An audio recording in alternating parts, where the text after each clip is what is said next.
The flood always came in the same season, but it never came the same way twice.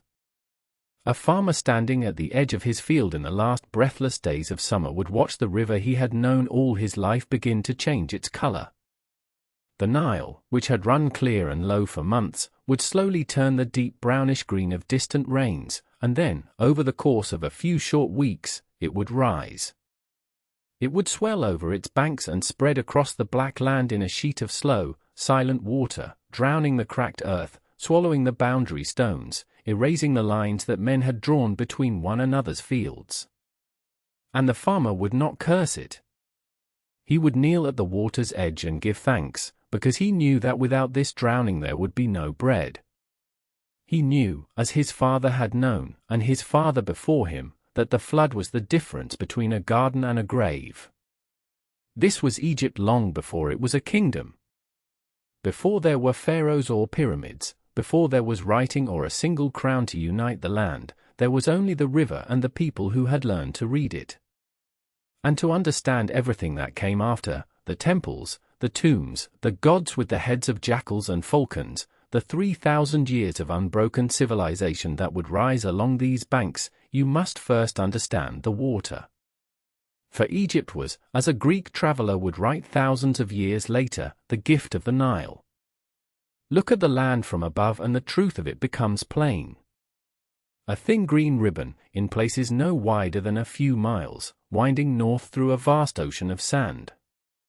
On either side, the desert, red, lifeless, endless, what the Egyptians themselves would come to call the Red Land, Deshret. And between those deserts, fed by the river, the narrow strip of dark and fertile soil they called the Black Land, Kemet. That name, Kemet, the Black Land, was what they called their own country. Not after its sand, but after its mud. The rich, dark silt that the flood laid down each year like a blessing, carried all the way from the highlands of Ethiopia and the heart of Africa, deposited grain by grain across the valley floor. The desert killed. The mud gave life. And the Egyptians lived their entire history balanced on the edge between the two. The river ran south to north, which is why, to the Egyptian mind, the world itself was upside down from how we picture it. Upper Egypt was the south, the narrow valley near the river's source, where the land was high. Lower Egypt was the north, the broad green fan of the delta where the Nile split into branches and emptied into the Mediterranean Sea, where the land was low. To go upstream was to go up, to go downstream was to go down. And these two halves of the country, the long thin valley of the south and the wide marshy fan of the north, would remain, in the Egyptian imagination, two distinct lands for the whole of their history, even after a single king had bound them together. They never quite stopped thinking of themselves as a marriage of two countries rather than one. But before any king, there were simply people. And the people came to the river slowly, drawn by a change in the world itself. Many thousands of years ago, the land that is now the Sahara was not desert at all. It was green. There were lakes and grasslands, rivers and rain, herds of cattle and the hunters who followed them. The people who would one day become the Egyptians did not begin their story in the narrow valley. They roamed across a wide and living landscape, and they have left their memory painted on the rocks of the deep desert, herdsmen, swimmers, cattle with curving horns, images of a world that has since vanished utterly. For the climate turned. Slowly, over centuries, the rains failed and the grasslands died and the great green Sahara dried into the wasteland it is today. And as the land around them perished, the people were driven inward, toward the one thing that did not fail. The river. They gathered along the Nile because they had nowhere else to go. And in that gathering, pressed together along a thin corridor of life surrounded by death, something began to happen. Necessity made them clever. Scarcity made them organized. The very harshness of the place forced upon them the habits that would build a civilization. But that civilization did not appear in a single generation. It grew, as the silt grew, layer upon patient layer, over thousands of years that left almost no name behind. We call the earliest of these settled people the Badarians, after a place called El-Badari in Upper Egypt, where their traces were first found. They lived more than 6,000 years ago, in the centuries before history proper begins. They were farmers and herdsmen who had learned to plant grain in the flood's wake and to keep cattle, sheep, and goats. They made pottery of a remarkable quality, thin-walled, beautifully finished, fired so that the rim came out a deep glossy black against a reddish-brown body, a technique whose secret we are still not entirely certain of. They ground green malachite on stone pallets to paint around their eyes. And, most tellingly of all, they buried their dead with care, laid on their sides in shallow graves, knees drawn up, facing west toward the setting sun, and surrounded by the small possessions they had loved in life. Already, before there was any pharaoh, these people believed that death was not the end. Already they were looking west, toward the land of the dead.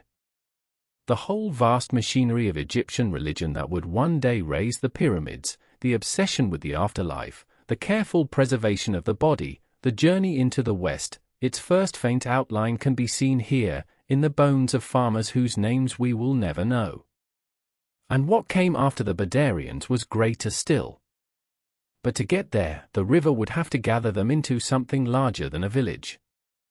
The culture that followed is named after the site of Nakada, and the Egyptologists who study it divide it into phases, Nakada 1, 2, and 3, that carry us across roughly 1,000 years and straight up to the threshold of the kingdom. Watch what happens across those centuries, and you are watching a people invent the very idea of Egypt. The settlements grow. Small villages swell into towns, and a few towns swell into something that begins to look like a city. 3 of these rise above the rest along the southern river, Nakada itself, and Hierakonpolis, and this, near the sacred site of Abydos, 3 centers of power, each with its chief, each growing rich and ambitious. Trade reaches further and further afield. Lapis lazuli arrives from the distant mountains of Afghanistan, passed hand to hand across thousands of miles. Gold flows out of the eastern desert, cedar comes from the forests of Lebanon. The pottery grows finer and more various, painted now with boats and animals and the hills of the desert. Craftsmen learn to work copper. Stoneworkers begin to carve hard vessels of breathtaking delicacy from blocks of basalt and granite, the same mastery of unforgiving stone that would one day be turned to building mountains for the dead.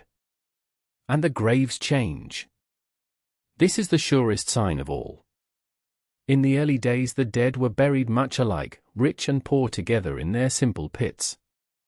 But as the centuries pass, the graves of a few become larger, deeper, lined with mud brick, filled with finer and more numerous goods, while the many are still laid in their plain holes in the sand. Society was dividing. Some men were becoming powerful, and they were taking their power with them into the earth. Out of equality came rank, and out of rank came kings. By the end of the Nakada period there were rulers in Upper Egypt who wore a tall white crown and were buried in tombs that announced, in the silence of the desert, that here lay someone who had stood above other men. But these were still rulers of the south alone. The valley and the delta were not yet one. And the story of how they became one is the great mystery that stands at the very door of Egyptian history. For here, at the dawn of the kingdom, we meet a king whose name has come down to us across 5,000 years, and almost nothing else. His name was Nama. We know him chiefly from a single object, one of the most famous artifacts ever recovered from the ancient world. It was found at Hierakonpolis, that old southern center of power, buried in a temple deposit where it had lain undisturbed for the whole of recorded history. It is a flat slab of dark green stone, a little over 2 feet tall, shaped like a shield and carved on both faces in low relief. We call it the Nama palette. In form it is a giant version of the small palettes the Badarians had used to grind their eye paint, but no one ground malachite on this. This was made to be seen, to be set up in a temple as a monument, and it carries upon it what may be the oldest political document in the world, the image of a single king who has conquered a land. Look at one face. A man strides forward, immense, dwarfing every other figure, wearing the tall white crown of Upper Egypt, the south. In one raised hand he grips a mace, about to bring it down. In the other he holds, by the hair, a kneeling enemy who cowers beneath the blow. Above this defeated man, a falcon, the god Horus, the divine power of kingship, holds a rope tethered to a head that springs from a patch of papyrus, the plant of the delta, the north. The message could not be clearer if it were written in words, and indeed beside the king's head are carved the small signs that we read as his name, a catfish and a chisel. Mernama. The king of the south, smiting the north. Now turn the palette over. Here the same king appears again, striding in procession behind his standard-bearers, reviewing rows of beheaded enemies laid out with their severed heads between their feet. And in the center of this face, two strange long-necked beasts have their necks intertwined, bound together by ropes in the hands of attendants, two creatures wound into one, an image many have read as the binding of the two lands into a single whole. And here, on this side, the very same king wears a different crown. Not the tall white crown of the south, but the flat red crown of Lower Egypt, the north. One man, two crowns. The first time in all of history that a single ruler is shown wearing both. The first image, perhaps, of a united Egypt. But did it truly happen this way? That is the mystery, and it is a deep one. For a long time the Nama palette was read almost literally, as a snapshot of the very moment of conquest, the historical instant when a southern warrior king marched north, crushed the delta in battle, and forged the two halves of the valley into one kingdom by force of arms. Nama, in this telling, was the first pharaoh, the founder, the man who made Egypt. But the truth is almost certainly stranger and slower than a single victorious afternoon. Unification was not the work of one battle or one man. It was a process that had been gathering for centuries, the gradual swallowing of smaller chiefdoms by larger ones, the slow spread of southern power and southern culture down the river toward the sea, a tide that had been rising long before Nama was born. The palette may not record an event so much as a claim, a king proclaiming, in the eternal language of stone, that he was the one who had bound the two lands, whether the binding was finished in his reign or merely far enough along to be declared. And there is a deeper uncertainty still. The Egyptians themselves, looking back across their own immense history, did not always name Nama as their first king.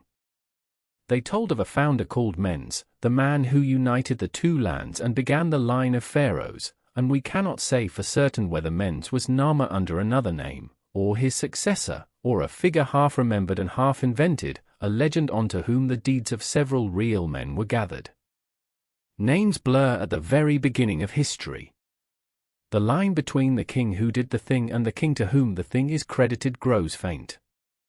What we can say is that around 5,000 years ago, somewhere in those generations, the Long Valley and the wide delta came under a single crown, and the strangest and most enduring civilization the world has ever known was born along the banks of the river. And the man who held that crown, whatever we call him, did something his predecessors had not. He looked for the scene where the two lands met, and there he built a city. The place lay at the very hinge of the country, where the narrow valley of the south opens out into the broad delta of the north, just upstream of where the river divides. It was the perfect place from which to hold both halves of a divided land in a single grip, close enough to the delta to govern it, far enough up the valley to command the south. Tradition says the founder drained the marshes and raised dikes to push back the river and make dry ground for his new capital. They called it, in its earliest days, the White Walls, Inebhej, perhaps for the gleaming whitewashed brick of its great fortress. In later ages it would take the name by which we know it best, Memphis. For nearly the whole of Egyptian history, through dynasty after dynasty, Memphis would remain the beating administrative heart of the country, the place where the king was crowned, the city at the join of the two lands. Other capitals would rise and fall, Thebes in the south would blaze into glory, but Memphis endured, the oldest seat of power, the White Walls at the center of the world. And here, in the centuries that followed the unification, the period we call the early dynastic, the time of the first and second dynasties, the Egyptians did something more lasting than any conquest. They invented the machinery of a state. They worked out how to be a civilization. Consider what had to be built, and not in stone. A king now ruled 1,000 miles of river valley, and 1,000 miles of river valley had to be governed. So they created administration, officials, scribes, governors of provinces, a hierarchy of men who carried the king's will up and down the Nile. To govern, they had to count, and to count, they had to write. And so writing itself came into being here, the hieroglyphs that we still struggle to fully understand, among the very first writing anywhere on earth, born not for poetry but for power, to record how much grain was owed, how many cattle were owned, what the flood had given and what the king would take. They measured the rising of the river each year, marking how high the flood had come, because the height of the flood was the wealth of the kingdom, and a clever administration could predict the harvest and store the surplus against the lean years to come. They built, too, though not yet the things we remember them for. The kings of these first dynasties were buried far to the south, at Abydos, in great underground tombs whose chambers were roofed with timber and whose surfaces were marked above ground by enclosures of mud brick. Around some of these early royal graves lie rows of smaller burials, the king's servants, retainers, perhaps even his courtiers, who seem to have followed their master into death, sacrificed so that he would not go into the next world alone. It is a chilling practice, and a brief one. The Egyptians abandoned it within a few generations, replacing the slaughtered servants with small carved figures meant to serve in their stead. But it tells us how absolute the king already was, how completely his life was held to outweigh the lives around him. And it tells us, once more, of that abiding certainty, older than the kingdom itself, that death was a door and not a wall, that the king who passed through it would go on needing servants and bread and a house fit for a god. For that, in the end, was the great invention concealed inside all the others, greater than the crown, greater than the writing, greater than the city at the join of the lands. The Egyptians had decided what they were. They had bound the river and the valley and the delta into a single living thing and set above it a king who was not merely a man but the living presence of a god on earth, the falcon Horus walking among them, the guarantor of the order of the universe itself, the one who made the sun rise and the flood come and the grain grow. And they had decided that this order would not change. That what worked would be repeated. That the way the first kings did things was the way things ought to be done, forever. It is the secret of Egypt's astonishing endurance, 3,000 years of recognizable, continuous civilization, longer than the span from the building of the pyramids to our own day twice over, that they found, at the very beginning, a shape they believed was right, and held to it with a patience that no other people has ever matched. By the close of the second dynasty, all the pieces were in place. There was a united land. There was a god-king at its head and a city at its center. There were scribes and granaries, officials and tax, a calendar and a religion and a settled idea of what it meant to be Egyptian. The farmer still knelt at the river's edge each year and gave thanks for the flood, just as his ancestors had before there was any king at all. But now the water he watched belonged, in a sense, to a god who lived in a white-walled city to the north, a god who counted every cubit it rose. The foundations had been laid, patiently, over thousands of years, layer upon layer like the silt itself. What came next would rise from those foundations into the sky. For the kings who followed were no longer content with tombs of timber and mud brick hidden beneath the desert floor. They had mastered the river, the land, and the state, and now they would turn their gaze, and the full weight of their God-given power, upon stone. They were about to build the first great monuments of the human world, mountains raised by hand to carry a king into the sky, and in doing so they would open the age that we remember above all others, the age of the pyramids. The Nile did not stop where the first kings had drawn their borders. It kept flowing, season after season, indifferent to the names of the men who claimed to rule its banks, and in that patient rhythm of flood and retreat the young Egyptian state began to settle into itself. The wars of unification had passed into memory, half history and half myth, and the kings who followed Narmer no longer needed to fight for the land so much as to administer it. They built mud brick palaces at Memphis, where the valley meets the delta, and from that hinge point they learned the slow, unglamorous work of governing a kingdom that stretched 1,000 miles along a single river. Granaries were filled. Scribes counted cattle and measured fields. And out of this quiet accumulation of order, over the course of perhaps a century and a half, something extraordinary began to take shape, a civilization confident enough to imagine stone. For the Egyptians of these early generations built, as all peoples did, in materials that did not last. Reed and timber, sun-dried brick, the perishable substance of the floodplain. Their dead were laid in low rectangular tombs of mud brick, called mastabas after the Arabic word for bench, because that is what they resembled, long, flat-topped mounds rising only a little above the desert. Inside, the body lay with food and tools and small treasures for the journey beyond. It was a serious belief, this conviction that death was not an ending but a passage, that the spirit required a house as surely as the living did. But the houses of the dead, like the houses of the living, crumbled. The wind worked at them. The brick returned, grain by grain, to the sand it had come from. And then, around 4,700 years ago, in the reign of a king we call Dosa, a man decided that this would no longer do. We do not know a great deal about Dosa himself. He ruled at the dawn of the Third Dynasty, and in his own time he may have been known by another name entirely, Netjerikhet, the name carved into the stone of his monuments. What we know of him survives mostly in the shadow of another man, for behind Dosa stood an architect, a counselor, a figure so remarkable that the Egyptians would remember him for 3,000 years and eventually worship him as a god. His name was Imhotep. He was a commoner, by all accounts, raised by sheer ability to the highest offices of the land, chief minister, high priest, physician, sculptor, and above all builder.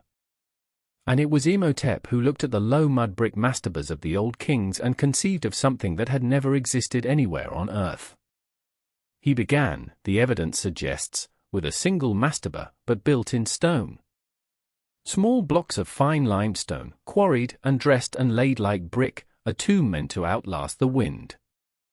That alone would have been an innovation worth remembering. But Imhotep did not stop there.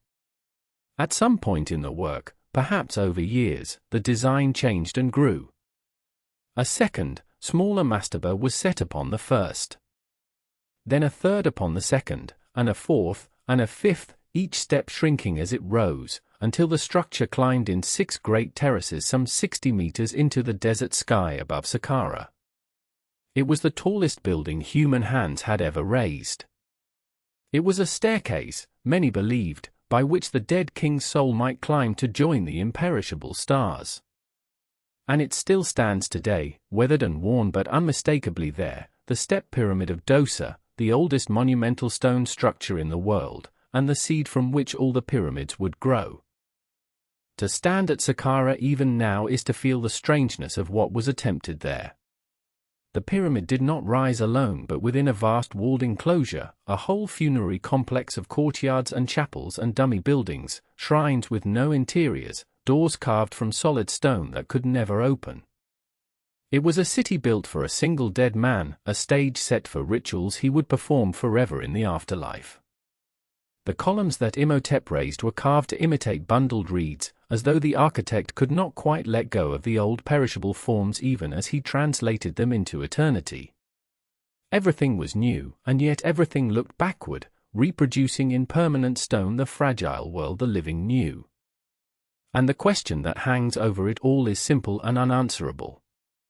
What did they think they were making? A tomb, yes. But also, perhaps, a machine, an engine for turning a dead king into a god. For that was the belief at the heart of everything the Old Kingdom would build. The king of Egypt was not merely a ruler. He was the living embodiment of Horus, the falcon god, and in death he became Osiris, lord of the underworld, while his successor took up the falcon's mantle in turn. He stood at the precise point where the human world met the divine, and his well-being was the well-being of the land itself. When the king was strong, the Nile rose to its proper height, the crops grew, the sun crossed the sky in good order. When the king failed, chaos pressed in at the edges of the world.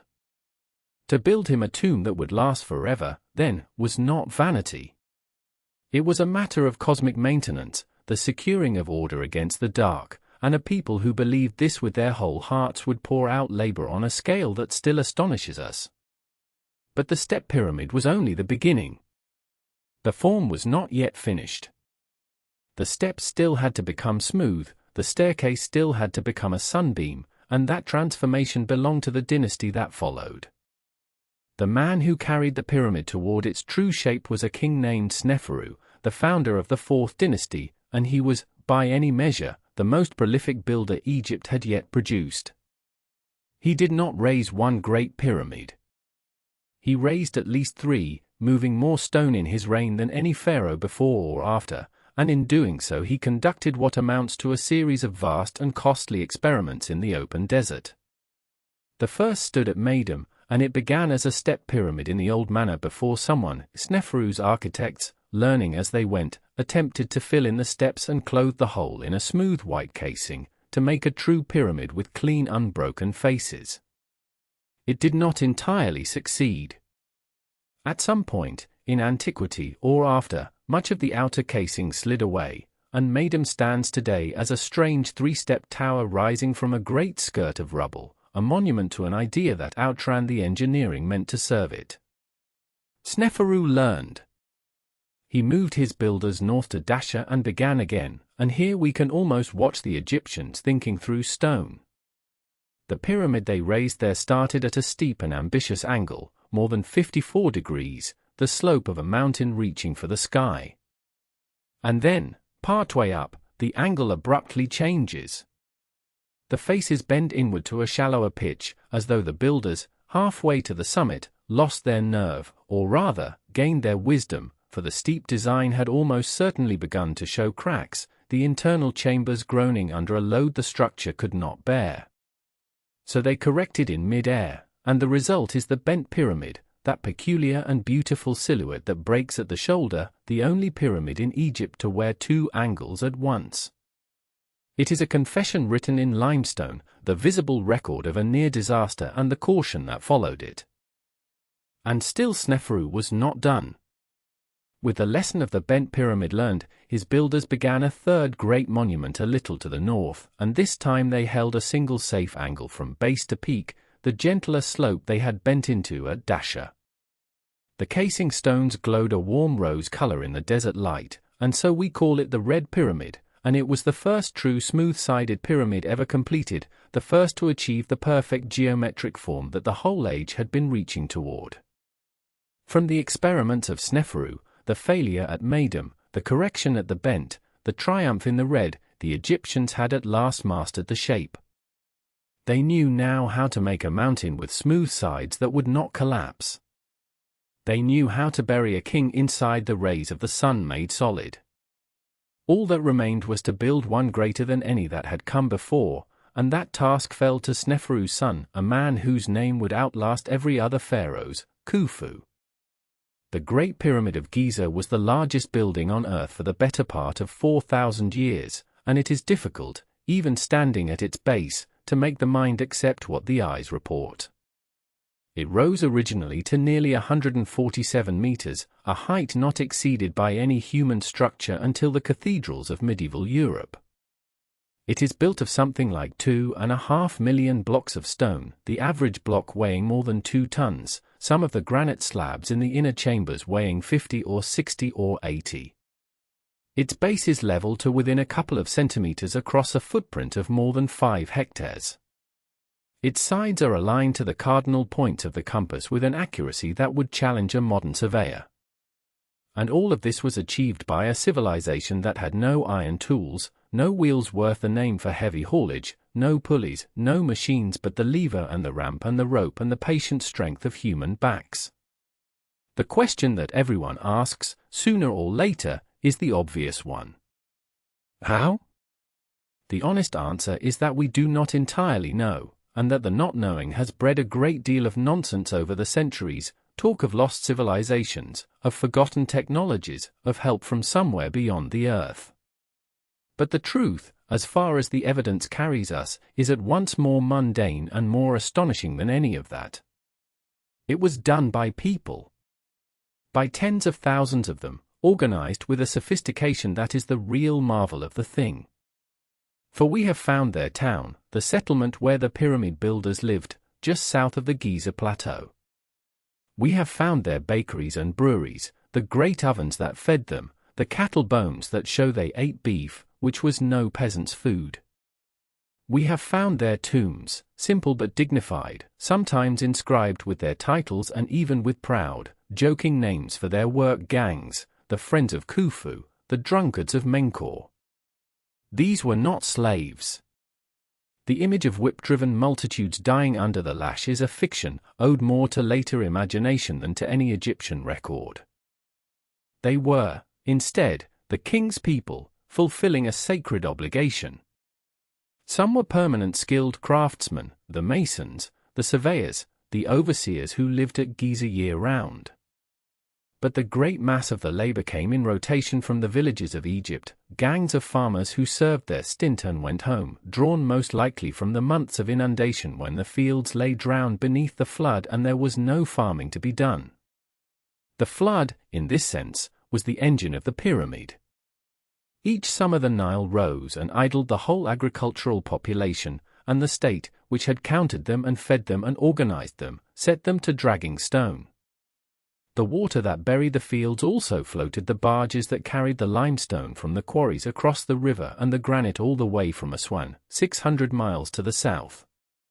It was a vast, integrated act of national will, and only a state of immense reach and confidence could have conceived it, let alone carried it through. The pyramid was not really a thing of stone at all. It was a thing of organization, and the stone was merely what the organization left behind. Why they did it is a harder question than how. We tend to assume the motive was the king's vanity, his hunger to be remembered, and certainly the result was that no one has forgotten Khufu. But the Egyptians themselves would not have recognized that as the reason. To them the pyramid was a resurrection machine, a device for ensuring the dead king's safe passage and eternal life, and through him the stability of the entire cosmos. Its shape may have been the sun's rays falling to earth, a ramp of light by which the king ascended.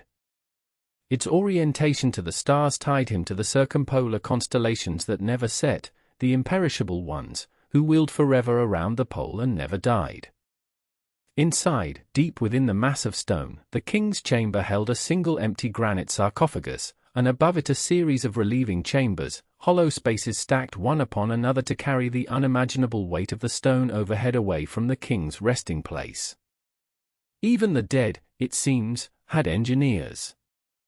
And of Khufu the man, who commanded all this, we have almost nothing, a single tiny ivory statuette, no taller than a thumb, the only certain likeness that survives of the king who built the largest tomb in human history. The greatest monument, and the smallest face.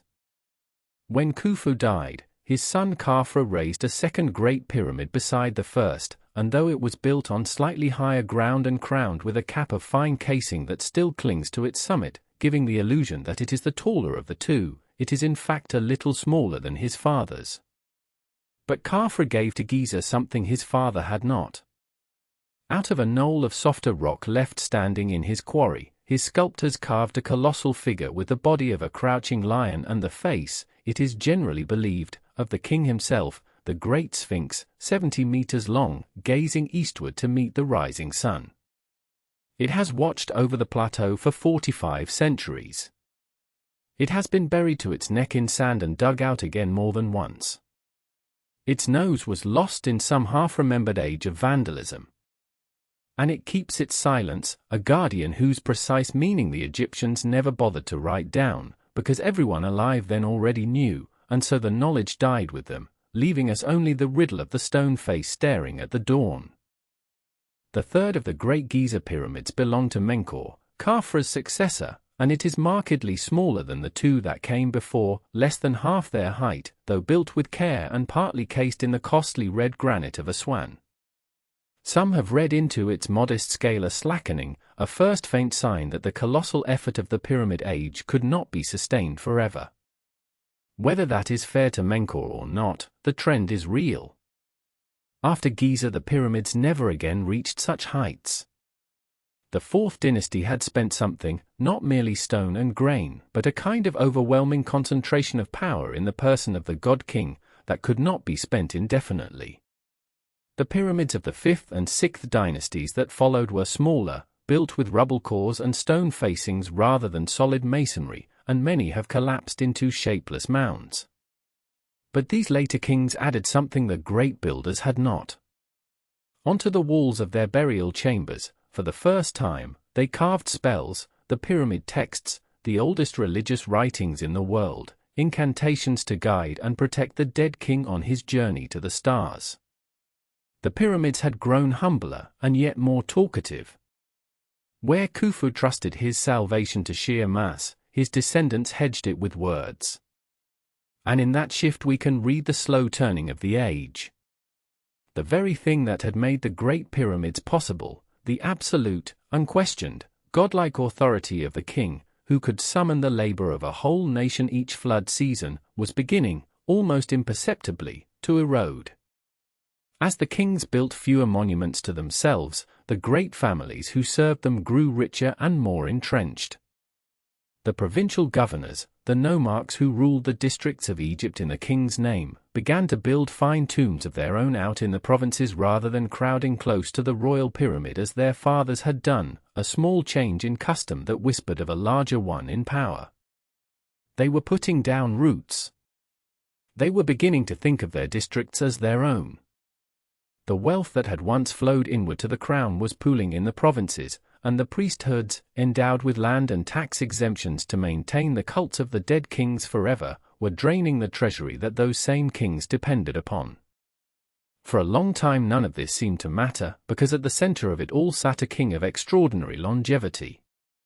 Pepi II came to the throne, the tradition holds, as a child of 6, and ruled, if the chronicles can be believed, and they may exaggerate, for as much as 90 years, the longest reign attributed to any monarch in human history. A child at his accession, he died a very old man, having outlived his own heirs, his sons growing old and dying while their ancient father lingered on the throne. And a throne held too long by one frail figure is a hollow thing. The machinery of the state ground on out of habit, but the will at its center had grown faint, and around the edges the provinces drifted further out of the crown's grasp with each passing decade. When at last Pepi died, he left a kingdom that had quietly come apart in his shadow, its authority spent, its treasury thin, its great lords answerable to no one. And then the river itself seemed to turn against Egypt. There is good evidence, written in lake beds and ocean cores far from the Nile, that the climate of the whole region shifted in these years, that the rains which fed the distant highlands faltered, and that flood after flood failed to rise to its proper height. The fields went unwatered. The granaries emptied.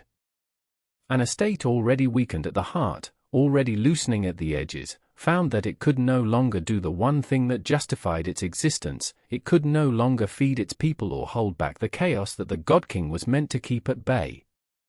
The certainties of 7 centuries dissolved.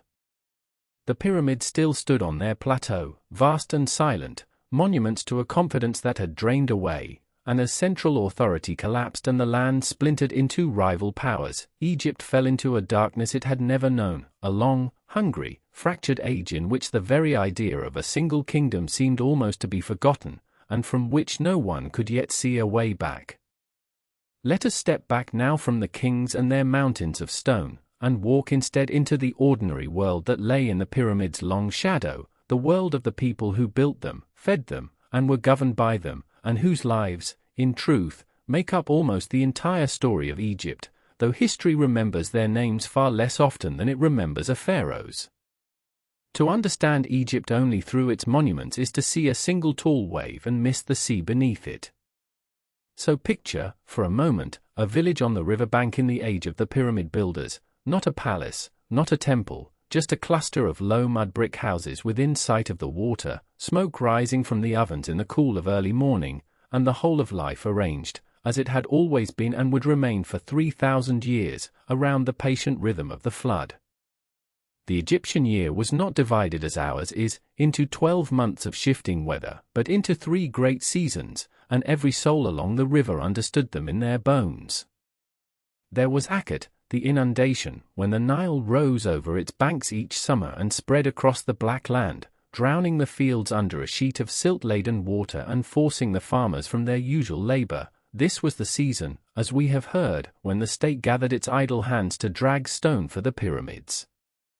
Then came Peret, the emergence, when the water withdrew and left behind a black ribbon of new soil so rich that seed scarcely needed coaxing to grow, and the farmers went out with wooden plows drawn by oxen, and the fields turned green with barley and emmer wheat, with flax for linen and vegetables in neat irrigated beds. And last came Shimu, the harvest and the low water, when the grain was cut with sickles of flint or bronze, threshed by driving cattle over it in circles, winnowed by tossing it into the wind, and stored in tall domed granaries of mud brick against the lean months and the years when the flood might fail. It was, in its way, a remarkably gentle agriculture, at least by the standards of the ancient world. The river did the hardest work, laying fresh soil over the fields each year so that, unlike the farmers of Mesopotamia laboring against salted and exhausted ground, the Egyptian farmer could expect the earth to renew itself, season after season, gift after gift. The house that farmer returned to at evening was built, like almost everything in Egypt outside the tombs, of mud brick, sun-dried blocks of Nile silt mixed with chopped straw, cheap, quick to make, and remarkably cool in the fierce daytime heat, though it demanded constant patching after each flood season softened its walls. Most homes were small, a few rooms clustered around a central hall, with a flat roof used for sleeping on hot nights and for drying grain and dates in the sun. Windows were small and set high, to keep out both the glare and the worst of the heat, and the floors were beaten earth, sometimes covered with woven reed mats. There was little furniture in a laborer's house, a low stool or two, storage jars sunk partway into the floor to keep flour and beer cool, perhaps a small shrine in a wall niche where the household honored its own particular gods, the protective dwarf god Biz who guarded women in childbirth, or Tauret, the pregnant hippopotamus goddess, fierce and tender at once.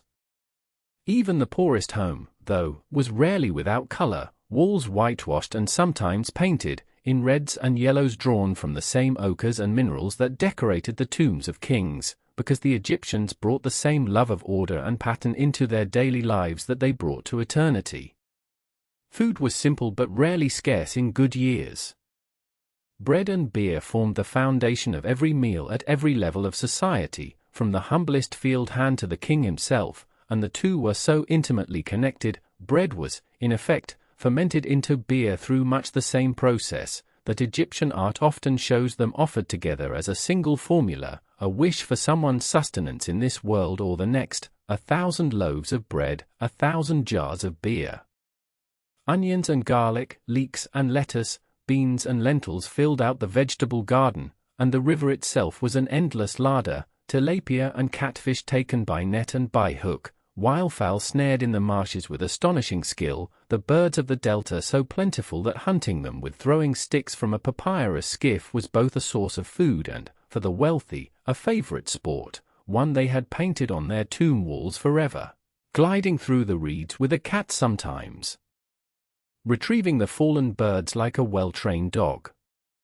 Meat, beef, in particular, was a luxury reserved mostly for festivals and for the tables of officials and priests, but bread, beer, fish, and vegetables kept the ordinary household fed through every season, sweetened on special days with dates, figs, and honey, for sugar as we know it did not yet exist.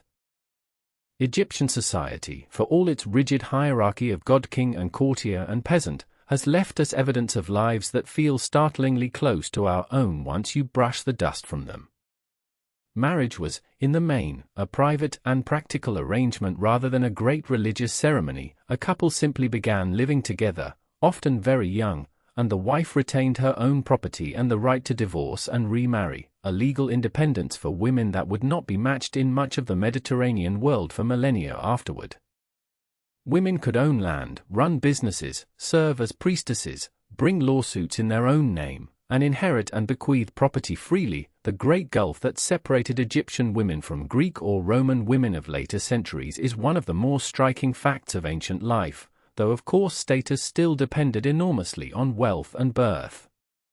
Children went largely unclothed in the heat until they were older, played with dolls and bulls and little wooden animals with movable jaws that some enterprising craftsman had thought to carve, and, for those families who could spare a son from the fields, might be sent to a scribal school attached to a temple, where discipline was severe and the rewards, if a boy could master the hundreds of hieroglyphic signs and the more practical everyday hieratic script beside them, were the greatest that Egyptian society had to offer. For to be a scribe was to escape, almost alone among all professions, the endless physical toil that defined most Egyptian lives. One surviving schoolboy text, a genre the Egyptians seem to have delighted in, has a teacher hectoring his idle pupil with a catalogue of miserable trades to frighten him back to his lessons, the potter caked in clay up to his eyes, the metalworker with fingers like a crocodile's hide and a stench worse than fish spawn, the field hand whose body is racked before he is even old, the laundryman washing on the riverbank in fear of the crocodile. Be a scribe, the text insists, again and again, for the scribe commands and is not commanded, sits while others stand, and grows fat while others go hungry.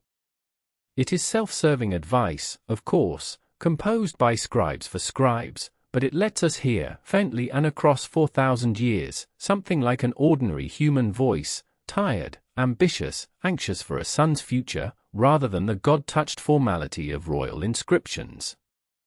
Beneath the scribes and officials, the great mass of Egyptians were farmers bound to the land, owing labor and a portion of their harvest to the state, the temple, or a great estate. Though they were not slaves in the manner of later antiquity, slavery existed in Egypt, mostly as war captives and debtors, but the economy did not rest upon it as Rome's would. What kept Egyptian society running, generation after generation, was something closer to obligation than ownership, a web of dues and duties running from the humblest field to the person of the king himself, each rank owing service upward and, in principle, receiving protection and provision downward in turn. It was, when the harvest was good and the king was strong, a remarkably stable machine, one that could sustain scribes and priests and craftsmen and armies and, yes, pyramids, on the surplus grain of the Black Land, year after year after year. There was no coined money in this world, that invention lay well over 2,000 years in the future, and so an economy of extraordinary sophistication ran instead on barter, weighed and reckoned against fixed measures of value called the deben and the kite, units of copper or silver against which the price of anything, a goat, a coffin, a length of linen, a house, could be calculated and recorded by a scribe even though no coin ever changed hands.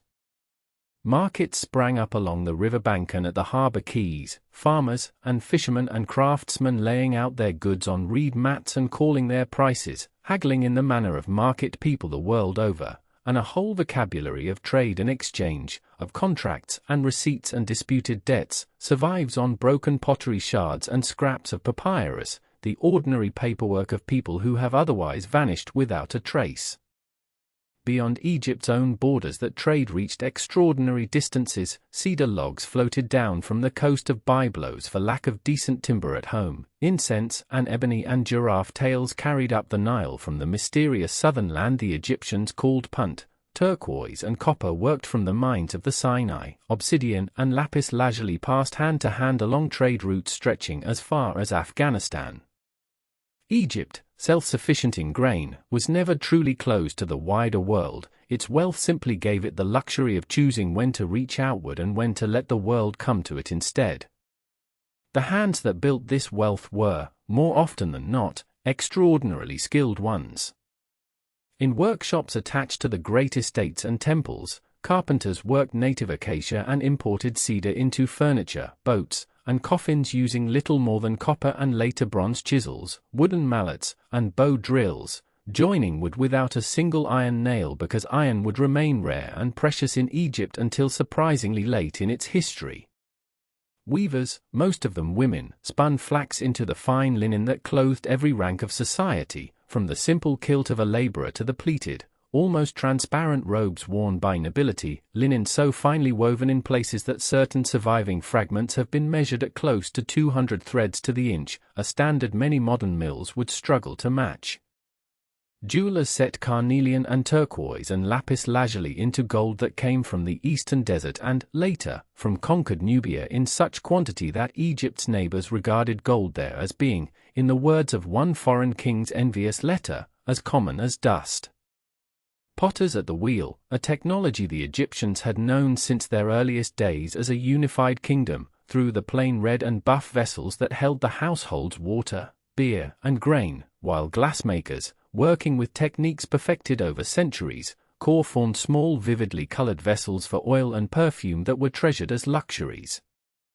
And in the eye paint that both men and women wore, thick dark rings of coal ground from lead ore, there was more than vanity. The mineral had a genuine antiseptic effect against the glare and the flies of the river bank, so that fashion and medicine, as so often in Egypt, turned out to be quietly the same thing. Egyptian medicine itself sat in that same overlapping space between the practical and the magical, and it was, for its era, remarkably advanced. Surviving papyri catalogue real surgical procedures, the setting of broken bones, the treatment of wounds with honey, which we now know has genuine antibacterial properties, the closing of cuts with strips of linen, even documented case histories with prognoses ranging from "I will treat this" to "an ailment that cannot be treated," an honesty about the limits of the physician's craft that feels startlingly modern. Alongside the practical remedies stood incantations and amulets, invocations to Sekhmet, the lion-headed goddess who could send plague or lift it, because illness, to the Egyptian mind, was rarely only a physical event. It might equally be the intrusion of a hostile spirit or an angered god, and a good physician treated both causes at once, dosing the body and appeasing the unseen world in the same visit. Dentistry, sadly, could do little against the relentless wear of sand and grit ground into every loaf of bread from the millstone, and the mummies of even the wealthiest Egyptians show teeth worn down to painful stumps by middle age, a reminder that for all their sophistication, some ordinary miseries no civilization, however brilliant, could yet escape. And when the sun went down and the fields lay quiet, the Egyptians knew how to set work aside.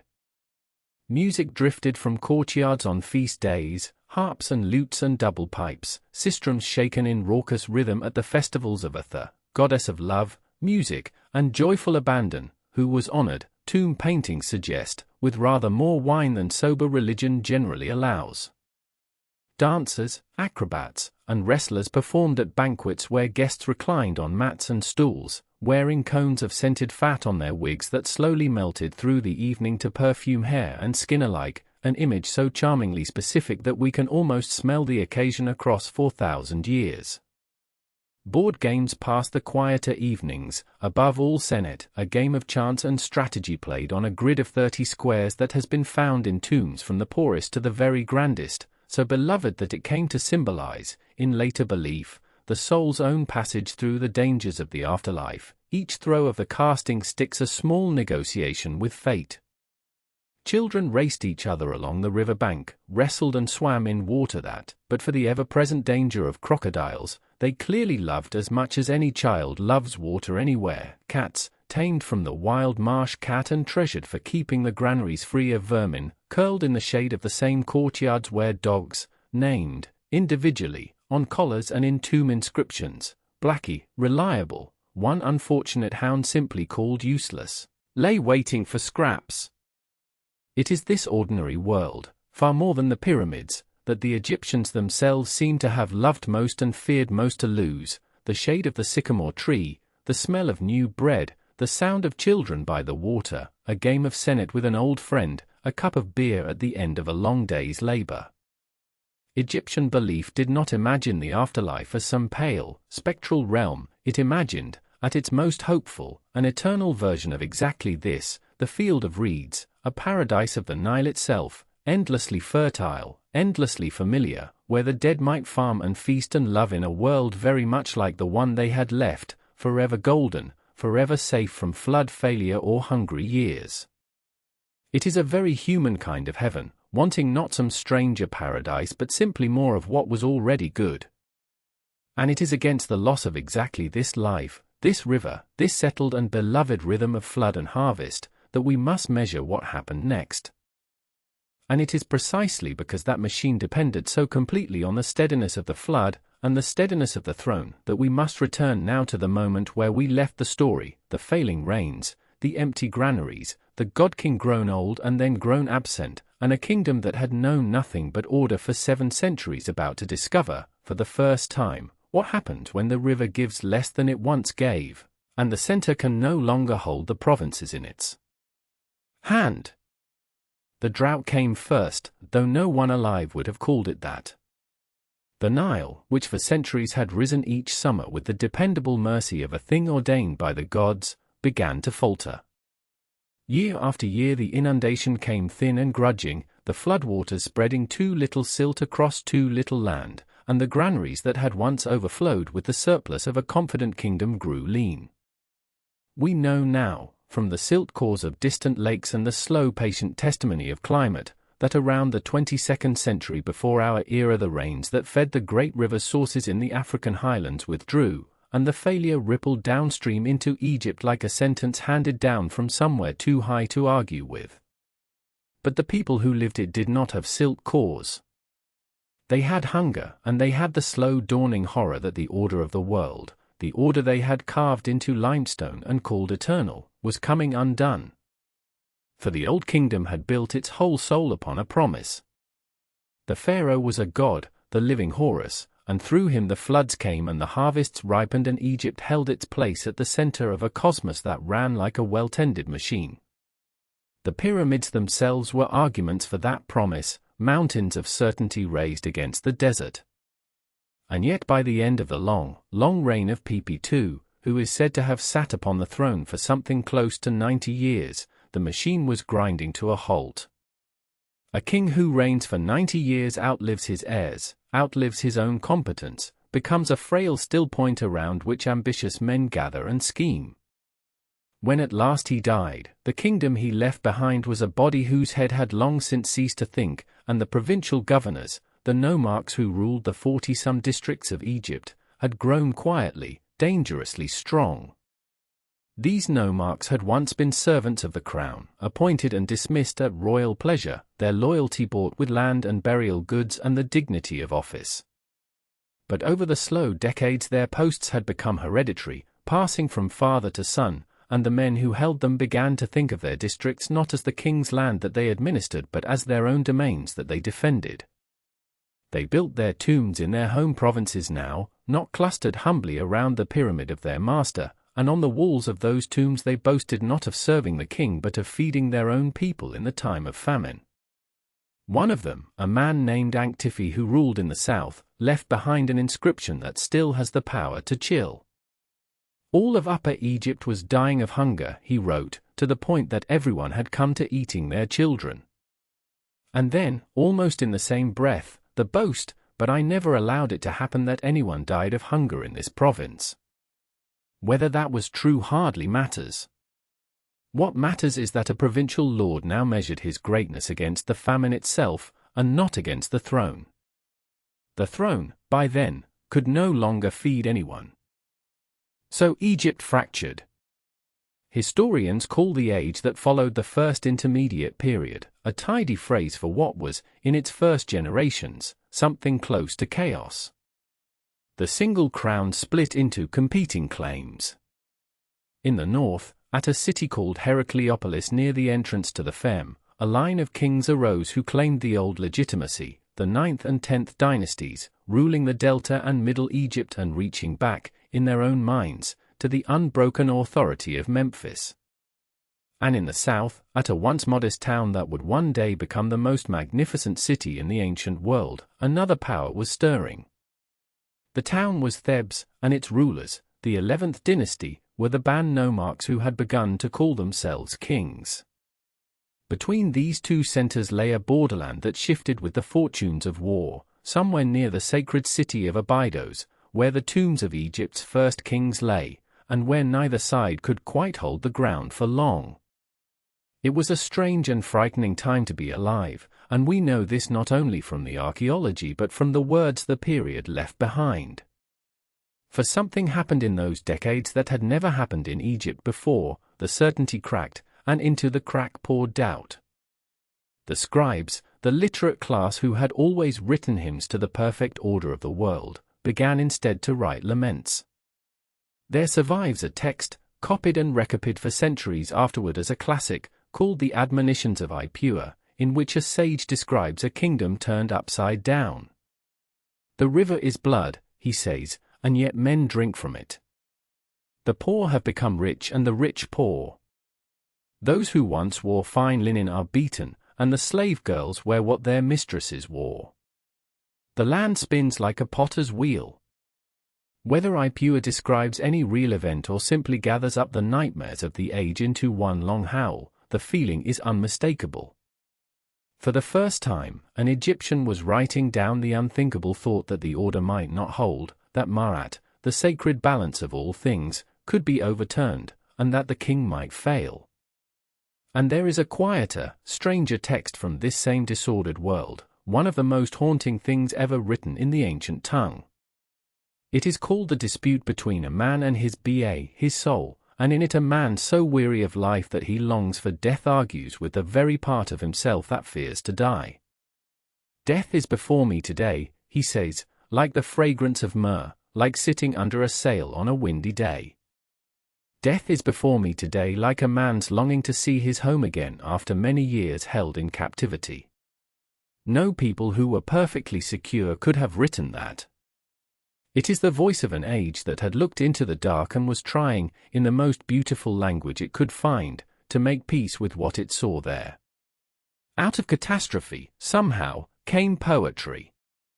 And out of the long contest between Heracleopolis and Thebes, slowly, came a man who would put the broken pieces back together. His name was Mentuhotep, the second of that name, and he came to the Theban throne as a provincial king among provincial kings, one player in a divided land. But Mentuhotep too was patient, and ruthless, and gifted with the long reign that Egyptian greatness so often required. For decades he pressed northward against the Heracleopolitan kings, and somewhere around his 39th year on the throne he broke them at last. The texts grow proud again. He took for himself a new name, a throne name that announced his purpose without subtlety, Sematori, he who unites the two lands. And he had earned it. After more than a century of division, of famine, and warlords and the river running thin, Egypt was one kingdom again, ruled from Thebes, and the historians who came after would mark his victory as the dawn of a new age they call the Middle Kingdom. But unification is never as clean as the texts pretend. Somewhere in the desert cliffs behind Thebes, archaeologists found a mass grave of some 60 soldiers, their bodies wrapped and brought home for honored burial, many of them killed by arrows, some by stones dropped from above as they assaulted a fortress wall. They are the unnamed dead of Mentuhotep's wars, the cost of putting the kingdom back together, and they sleep in the rock not far from the king they died for. For Mentuhotep built his eternal house in a place unlike anything Egypt had raised before. At Deir el-Bahari, in a great natural amphitheater of golden cliffs across the river from Thebes, he raised a terraced mortuary temple, rising in colonnaded levels against the rock, a monument that married the old idea of the royal tomb to a wholly new sense of drama and place. 500 years later another ruler would build alongside it a temple of her own that would echo its terraces and eclipse its fame, but Mentuhotep was first, and his temple announced that the king of Thebes was the equal of any pharaoh who had ever piled stone against the sky at Giza. He had not merely won a war. He had refounded the idea of Egypt, and he had done it from the south, from the city of the god Amun, who would rise with Thebes to become the greatest god in all the land. Yet the dynasty Mentuhotep founded did not long outlast him.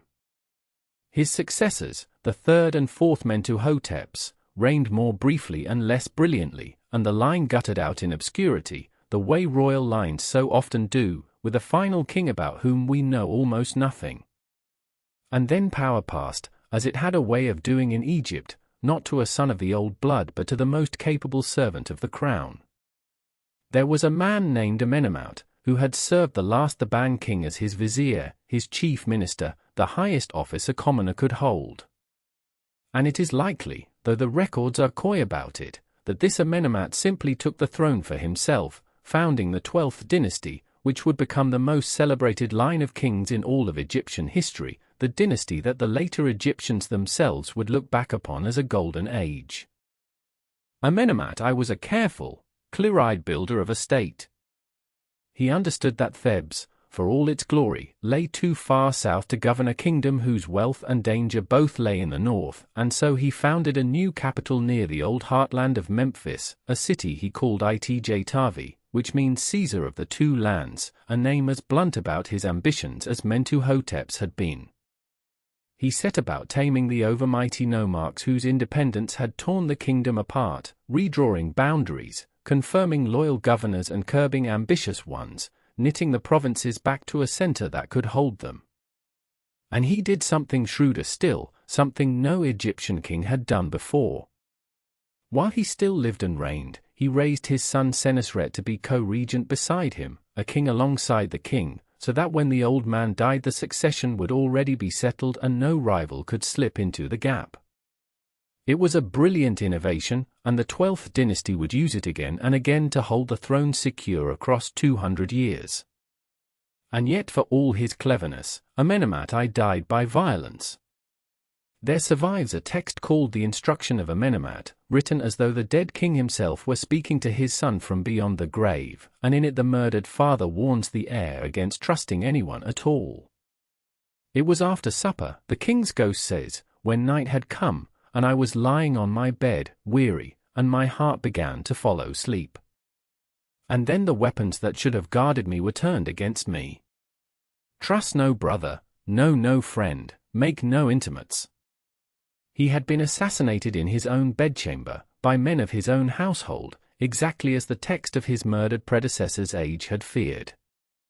But the conspiracy failed in its larger aim, because the heir was already a king. Senusret was away on campaign in the western desert when the news reached him, and he raced back to the capital and took the throne his father had so carefully prepared, and the dynasty did not fall. That, perhaps, was Amenemhat's true monument, not a pyramid, but a system that survived even his own murder. From this same moment of crisis came the most beloved story the ancient Egyptians ever told. It is called the Tale of Sinew, and it begins on the very night of Amenemhat's death. Sinew is a court official who, overhearing the news of the assassination, is seized by a terror he cannot explain, and he flees, runs from Egypt entirely, across the eastern frontier and out into the lands of Canaan and Syria. There he prospers, marries a chieftain's daughter, becomes a great man among foreigners, wins a single combat against a champion who challenges him. And yet through all his years of exile and success, Sinew is homesick with a homesickness that aches off the page, for he is an Egyptian, and to die in a foreign land, to be buried without the proper rites in the proper soil, is the one thing he cannot bear. At last, grown old, he writes to the king, the same Senusret whose accession he had fled, and begs to be allowed to come home. And the king, with a graciousness that is the whole point of the tale, calls him back, restores him to favor, gives him a fine house and a stone tomb prepared in the royal cemetery. Sinew dies an Egyptian, at home, in peace. It is a story about loyalty and exile and the terrible pull of home, and the Egyptians copied and recopied it for the better part of 1,000 years because it told them something they needed to be told, that the king was just, that Egypt was where a soul belonged, and that even a man who ran could be forgiven and brought home. These tales were not idle entertainments. The Middle Kingdom was the age in which Egyptian literature came of age, when the language of the 12th dynasty became the classical tongue, the perfect register that scribes would study and imitate for a millennium afterward the way later scholars studied Latin. It gave us not only sinew and the laments of the broken age, but wisdom texts and dialogues and a strange, dreamlike adventure called The Tale of the Shipwrecked Sailor, in which a lone survivor washes ashore on an enchanted island ruled by a vast and sorrowful serpent who speaks of his own lost family with a tenderness that still surprises. There is a depth of feeling in this literature, a willingness to sit with grief and doubt and longing, that sets it apart from the serene confidence of the Old Kingdom's hymns. The catastrophe had changed something in the Egyptian soul. It had taught the scribes that the world could break, and having learned that, they wrote like people who knew the cost of things. But the 12th dynasty was not only poetry. It was, above all, power, organized and projected with a deliberateness that the Old Kingdom had never quite managed. And the kings turned that power southward, up the Nile, into the land of Nubia, the gold-rich country beyond the first cataract that Egypt had always coveted and never truly held. The greatest of these conquerors was Senusret III, a king whose very face has come down to us in a way no earlier pharaohs had. The sculptors of the Old Kingdom had carved their kings as serene, ageless, perfect, godlike masks of eternal calm. But the statues of Senusret III show something startlingly different, a face lined with care, heavy-lidded, the mouth set hard, the brow furrowed, an expression of weary, watchful burden.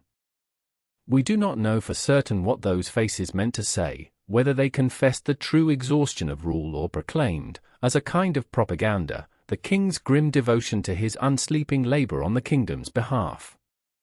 But to look upon them is to feel, across 4,000 years, the weight of a man who carried a country. Senusret III drove deep into Nubia, leading campaign after campaign up the river, and where he conquered he did not merely raid and withdraw as his ancestors had. He built.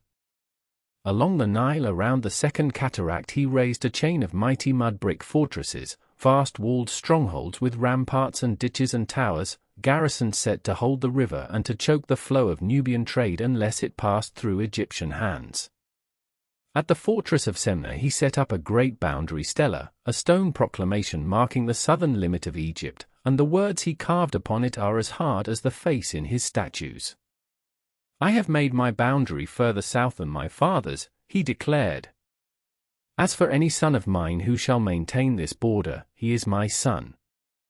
But he who abandons it and fails to fight for it, he is not my son, he was not born to me." He spoke of the Nubians with a soldier's contempt, advising that the bold should be met with boldness, that a retreat before them was only to embolden them further. This was a king who had decided what Egypt was and how far it reached, and who had carved that decision into stone at the very edge of the known world, daring his descendants to be worthy of it. And out of all this labor, the conquest and the fortresses and the careful administration and the literature, there crystallized an idea of kingship that the Middle Kingdom gave to Egypt and that Egypt never quite forgot. The pharaohs of the Old Kingdom had been remote gods, untroubled and inaccessible, their pyramids monuments to a divinity that needed no justification. But the kings of the 12th dynasty, in their texts and their weary faces and their loyalty stories, presented something humbler and more demanding, the image of the good king as the one who labors, the shepherd who does not sleep so that his flock may rest, the God who has made himself responsible for the feeding and the safety and the very souls of his people. He who fled could be brought home. He who hungered could be fed. The boundary could be held. It was a vision of rule as duty rather than mere divinity, forged in the memory of the great collapse, and it was, in its way, the deepest legacy of the catastrophe that had begun with the failing of the river. Egypt had broken, and in mending itself it had learned something it could not have learned any other way. The 12th dynasty would burn brightly for 2 centuries and then, like all things, begin to dim. Senusret III's son Amenemhat III brought the kingdom to a peak of prosperity, draining the marshes of the Fem into rich farmland, raising a mortuary complex so vast and labyrinthine that Greek travelers 1,000 years later would gawk at its ruins and call it the labyrinth. But after him the great line thinned, the co-regencies could not always supply a strong heir, and the dynasty closed at last with a woman upon the throne, Sobonefru, one of the very few female pharaohs in all of Egyptian history, reigning briefly over the twilight of her family's greatness. After her the crown grew weak again, and kings followed one another in bewildering succession, and the firm hand that the 12th dynasty had laid upon the kingdom began to loosen. And while the center faltered, something was happening in the northeast, in the delta, where for generations foreigners from the lands of Canaan had been settling, traders and laborers and whole families drifting into the rich Egyptian earth, growing in number and in strength, until the day would come when they no longer wished to serve, but to rule. They would be remembered by a name that means, simply, the rulers of foreign lands. The Egyptians would call them the Hyksos. The Nile, which had given Egypt its order, gave it also its rhythm of rising and falling, and so too did the kingdom built upon its banks. The Middle Kingdom, that careful restoration of unity under the kings of the 12th dynasty, had been a thing of deliberate strength. Amenemhat and his successors had fortified the south, opened the mines, drained the marshes of the Fayum, and made the throne a steady thing once more. But order, in Egypt as everywhere, is a borrowed thing, and the loan must always be repaid. As the 12th dynasty gave way to the 13th, the steadiness began, almost imperceptibly, to dissolve. It did not collapse in a single ruinous moment. That was rarely Egypt's way. Instead, the kingship simply ceased to hold.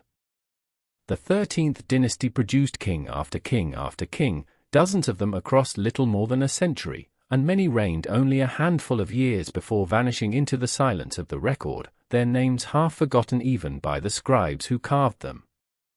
A throne that changes hands so often is a throne no one truly possesses. The great machinery of the state, the irrigation works and the granaries and the tax rolls, ground on for a time by its own momentum, as a heavy wheel keeps turning after the hand has left it. But the center was loosening, and along the edges of the kingdom, other hands were quietly reaching in. For while the kings of Egypt rose and fell in the south, the northern delta had been filling, slowly and without fanfare, with newcomers from the east. They came as so many had come before, as traders following the coast roads, as craftsmen seeking work, as herders and laborers and merchants drifting down from the lands of Canaan and Syria into the rich, wet, welcoming green of the eastern delta. Egypt had always drawn such people. It was the granary of the ancient world, and in seasons of drought and famine the hungry turned their faces towards the Nile. For generations they settled and intermarried and learned the Egyptian gods alongside their own. And then, in a span of years no chronicle records precisely, their numbers and their wealth grew until something shifted, and the guests became the masters. The Egyptians would later give these foreign rulers a name, Hyksos, the rulers of foreign lands. In time, through the Greek tongue, that title would come down to us softened and strange, the Hyksos. It was never the name of a people, not truly. It was the name of a power, a line of foreign kings who, sometime in the 17th century before our era, made themselves sovereigns over the north of Egypt. And they did so not by some great invasion, no horde sweeping across the frontier. That was a later story the Egyptians preferred to tell. They did it the slower way, the way that leaves no battlefield, by settling, by trading, by growing rich and numerous, until one day the throne of the delta was simply theirs. Their capital they built in the eastern delta, at a place the Egyptians called Avaris, Hut-Weret in the older tongue, a city of mud brick and warehouses and harbors that opened onto the world. And from Avaris the Hyksos kings ruled, and they ruled, by their own reckoning, as pharaohs. They took the titles. They wrote their names in the cartouche, the sacred oval that enclosed a king of Egypt. They worshipped at Egyptian shrines, kept Egyptian scribes, adopted Egyptian forms even as they held to the gods of their homeland, chief among them Set, the god of storms and the desert and disorder, whom they made their own. A foreign dynasty wearing the face of Egypt. To the proud kings who would come after, there could be no deeper wound than this, that strangers had sat upon the throne of Horus and called themselves the lords of the two lands. But the Hyksos brought with them more than ambition. They brought, Out of the east, the future of war. For Egypt in those days fought as it had fought for 1,000 years, on foot, with bow and spear and shield, the levies of the provinces marching where the king sent them.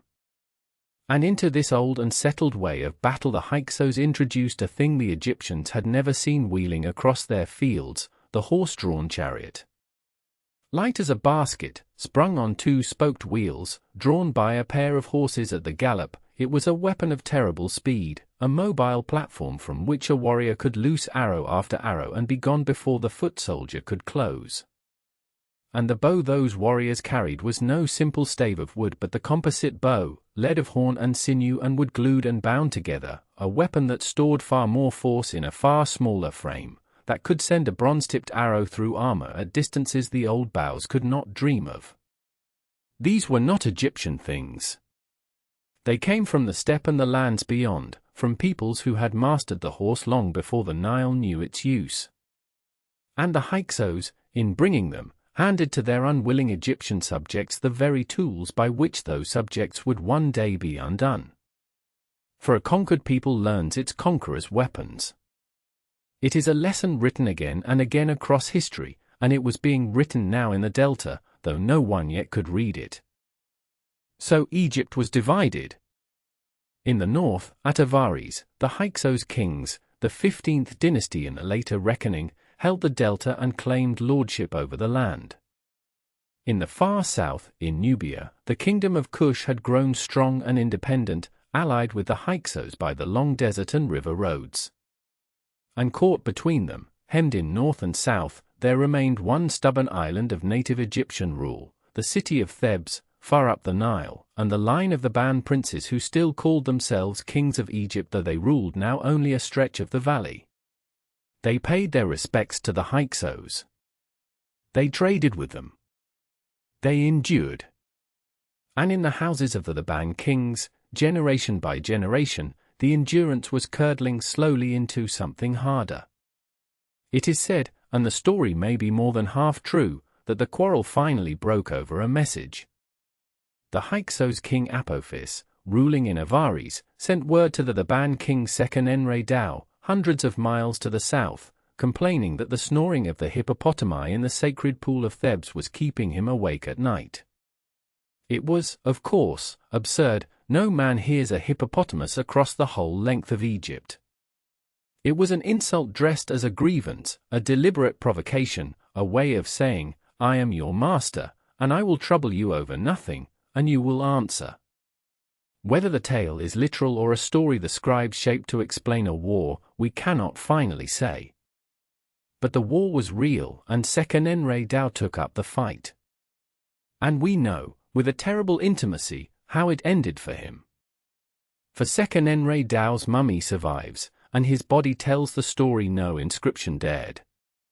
His skull is broken in several places, the clean crescent wound of an axe, the puncture of a spear, the crushing blow of a mace.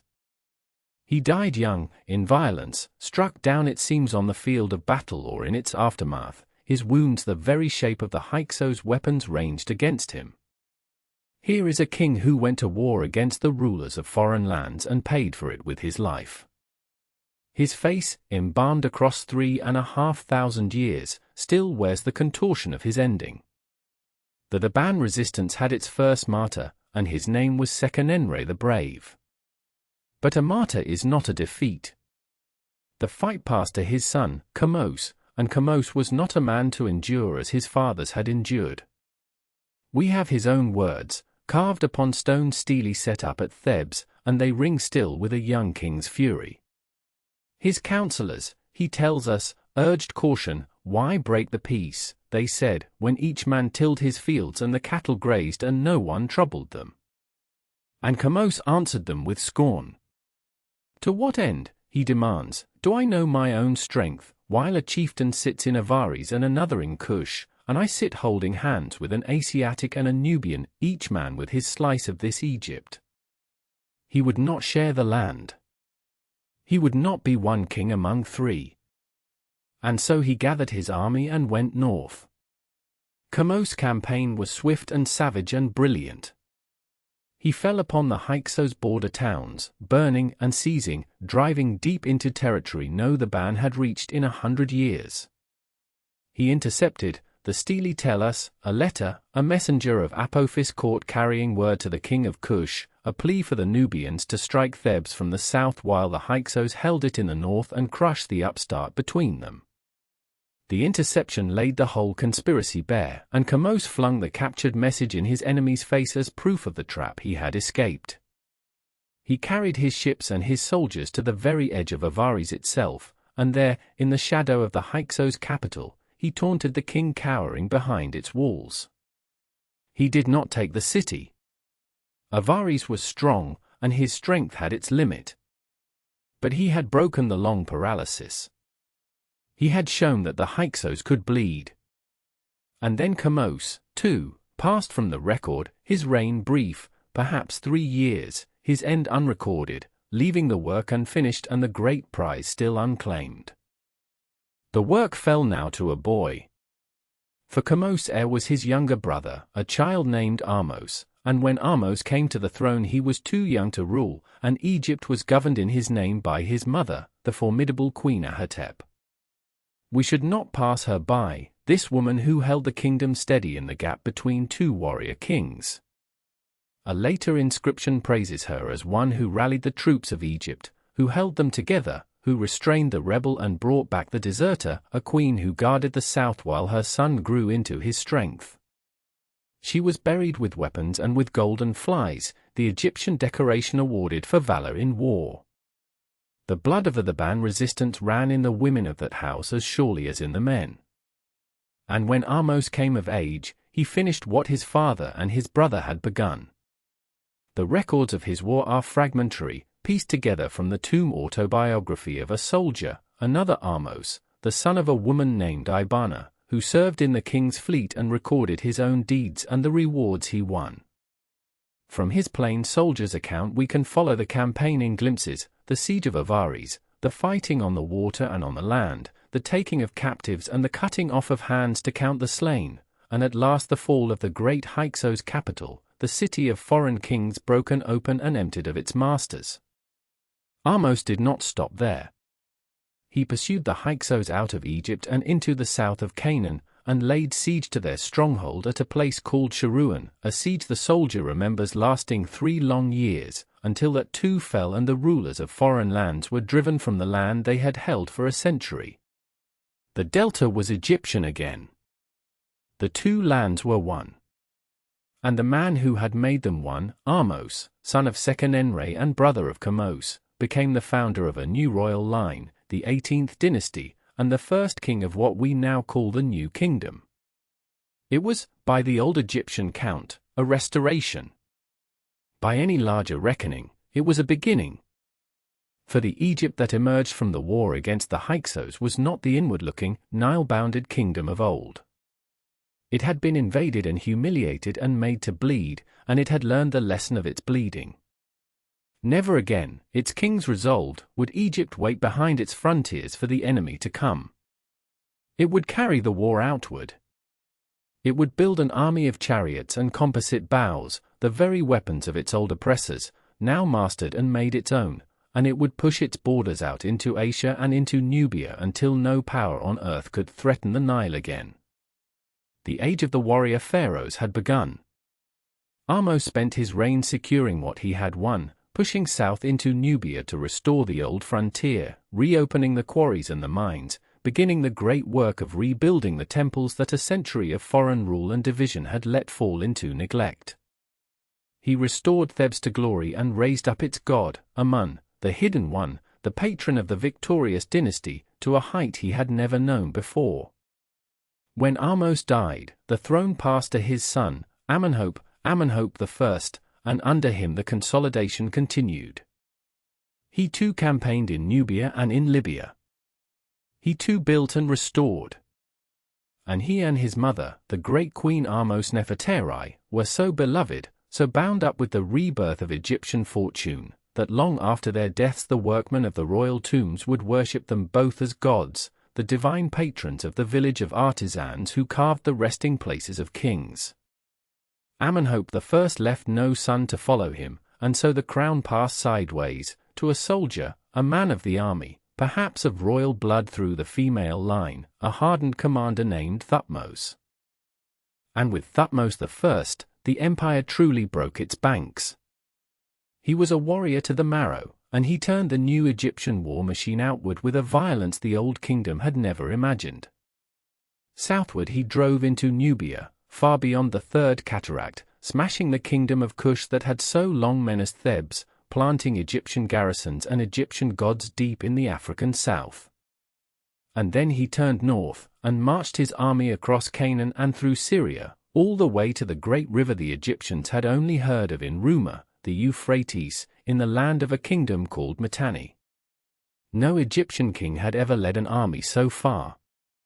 And there, on the bank of that strange river that, to Egyptian astonishment, ran the wrong way, for the Nile flowed north, and here was a great water flowing south, the inverted water, the scribes marveled. Thutmose set up a boundary stone, a marker of the furthest reach of Egyptian arms. From the heart of Nubia to the banks of the Euphrates, the writ of the king of Thebes now ran. The empire was made. And it had been made, in 3 generations, by a family that had begun as the cornered princes of a single city. Thutmose I was buried, the first king we can be reasonably sure of to be laid in the hidden valley across the river from Thebes, that desolate cleft in the western cliffs we call the Valley of the Kings, where the pharaohs of the empire would hide their tombs away from the robbers who had plundered the pyramids, trusting now to secrecy what their ancestors had trusted to stone. He left behind a son to follow him, Thutmose II, a king of whom we know little, for he reigned only briefly and left a faint mark. But he left behind also a daughter, and she would leave a mark upon Egypt that 15 centuries of erasure could not wholly remove. Her name was Hatshepsut. She was the daughter of Thutmose I by his great royal wife, and she carried in her veins the purest blood of the dynasty.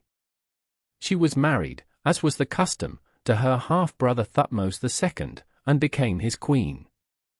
And when that brother husband died young, the throne passed to his son by a lesser wife, a boy, a small child, who became Thutmose III. Hatshepsut, the boy's aunt and stepmother, was made regent, set to govern the kingdom until the child should grow. And here the story might have followed its ordinary course, as so many regencies had, the queen holding the throne warm for the boy and stepping aside when he came of age. But Hatshepsut did not step aside. Slowly, in the first years of her regency, something extraordinary unfolded. The inscriptions show it happening almost in stages, like a tide coming in so gradually you cannot mark the moment the sand goes under. First she was regent. Then she began to take the titles and the trappings of kingship for herself. And at last she set aside the role of queen entirely and had herself crowned and proclaimed as king, not queen regent, not consort, but pharaoh, king of Upper and Lower Egypt, with the full titulary, the throne names, the sacred power. A woman upon the throne of Horus, ruling in her own right. She wore the false beard of the pharaoh in her statues, the kilt and the royal headcloth, her body carved in the male form, because that was the only shape the office had. And she ruled well, for some 2 decades, an age not of conquest but of building and trade and wealth, of obelisks raised at Karnak and a peaceful, famous trading voyage to the distant land of Punt, set down in loving detail on the walls of her beautiful terraced temple at Deir el-Bahari. Through all those years the boy Thutmose grew towards manhood in her shadow, given command of the armies, waiting.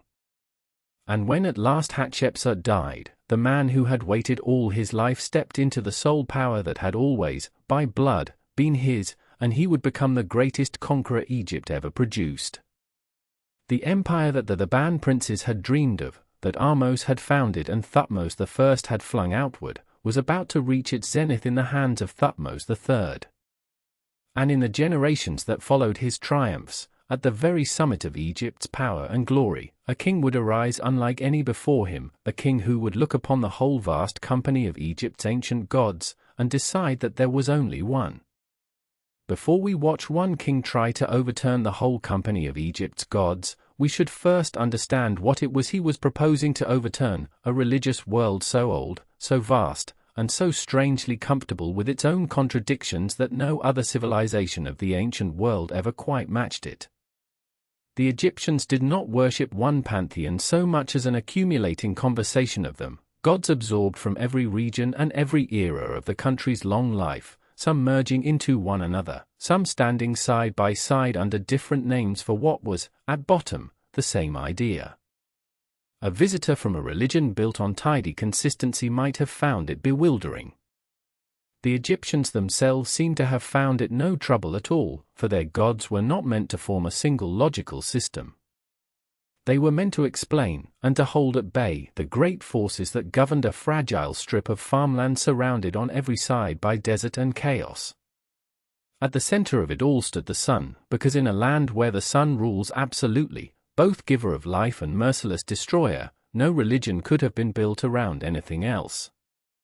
Ra, the sun god, sailed his bark across the sky each day in a great arc of light, and every night, in an act of cosmic courage repeated without fail since the first morning of the world, he descended into the underworld and sailed through 12 hours of darkness, battling the monstrous serpent Apep who sought forever to swallow him and unmake creation itself. Every sunrise was, quite literally, a victory, proof that order had once again defeated chaos, that Ra had won his nightly war and returned trailing light behind him. The Egyptians never tired of watching for that proof. Temples were built to catch the first and last rays of the sun on significant days of the year, and the pharaoh himself, that living link between heaven and earth, was said to be reborn each dawn alongside the god, his authority renewed with the same light that renewed the world.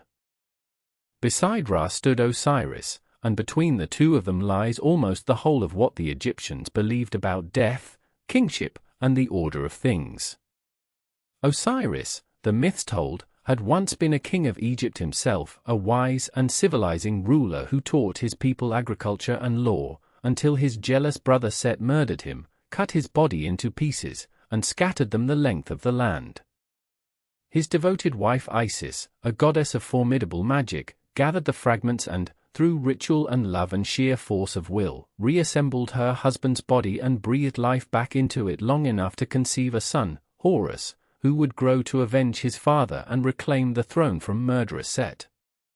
Osiris himself, however, did not return fully to the world of the living.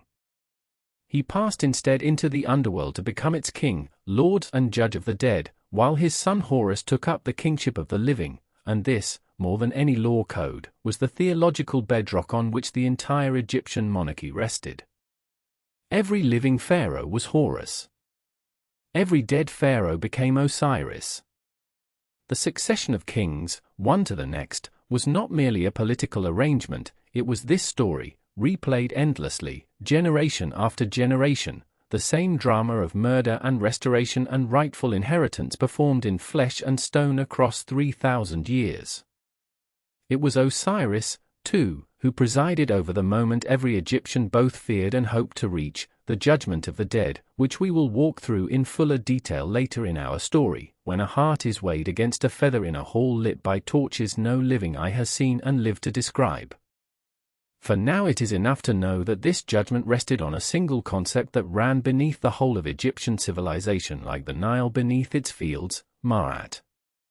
She was a goddess, usually shown as a slender woman wearing a single ostrich feather upon her head, but she was far more than one deity among many. Ma'at was truth, balance, justice, and cosmic order all at once, the fundamental rightness of the universe, the state the world was in at the very first moment of creation, before chaos crept back in at the edges. To live in accordance with Ma'at was to be honest in your dealings, just in your judgments, faithful in your duties, respectful of your family and your gods. To live against it, through lies, cruelty, theft, or the abuse of power, was to let the chaos back in, one small act at a time. And the king's whole purpose on earth, the reason a mortal man was dressed in the trappings of a god at all, was to be Ma'at's living guarantor, holding back the flood of disorder that pressed always against the borders of the created world. Beyond this great triad of sun, death, and order stood a company of gods almost too numerous to count, each governing some particular corner of existence with a specificity the Egyptians clearly relished. Thoth, ibis-headed, kept the records of the gods and had gifted humanity the very gift of writing, and it was his precise, unforgiving hand that recorded the verdict at the weighing of every heart. Anubis, jackal-headed, watched over embalming and guided the dead safely through the dangerous passage into the underworld, a role the Egyptians had assigned him, some scholars think, because jackals themselves prowled the desert edges of every cemetery, and it seemed wiser to make a guardian of the creature than an enemy of it.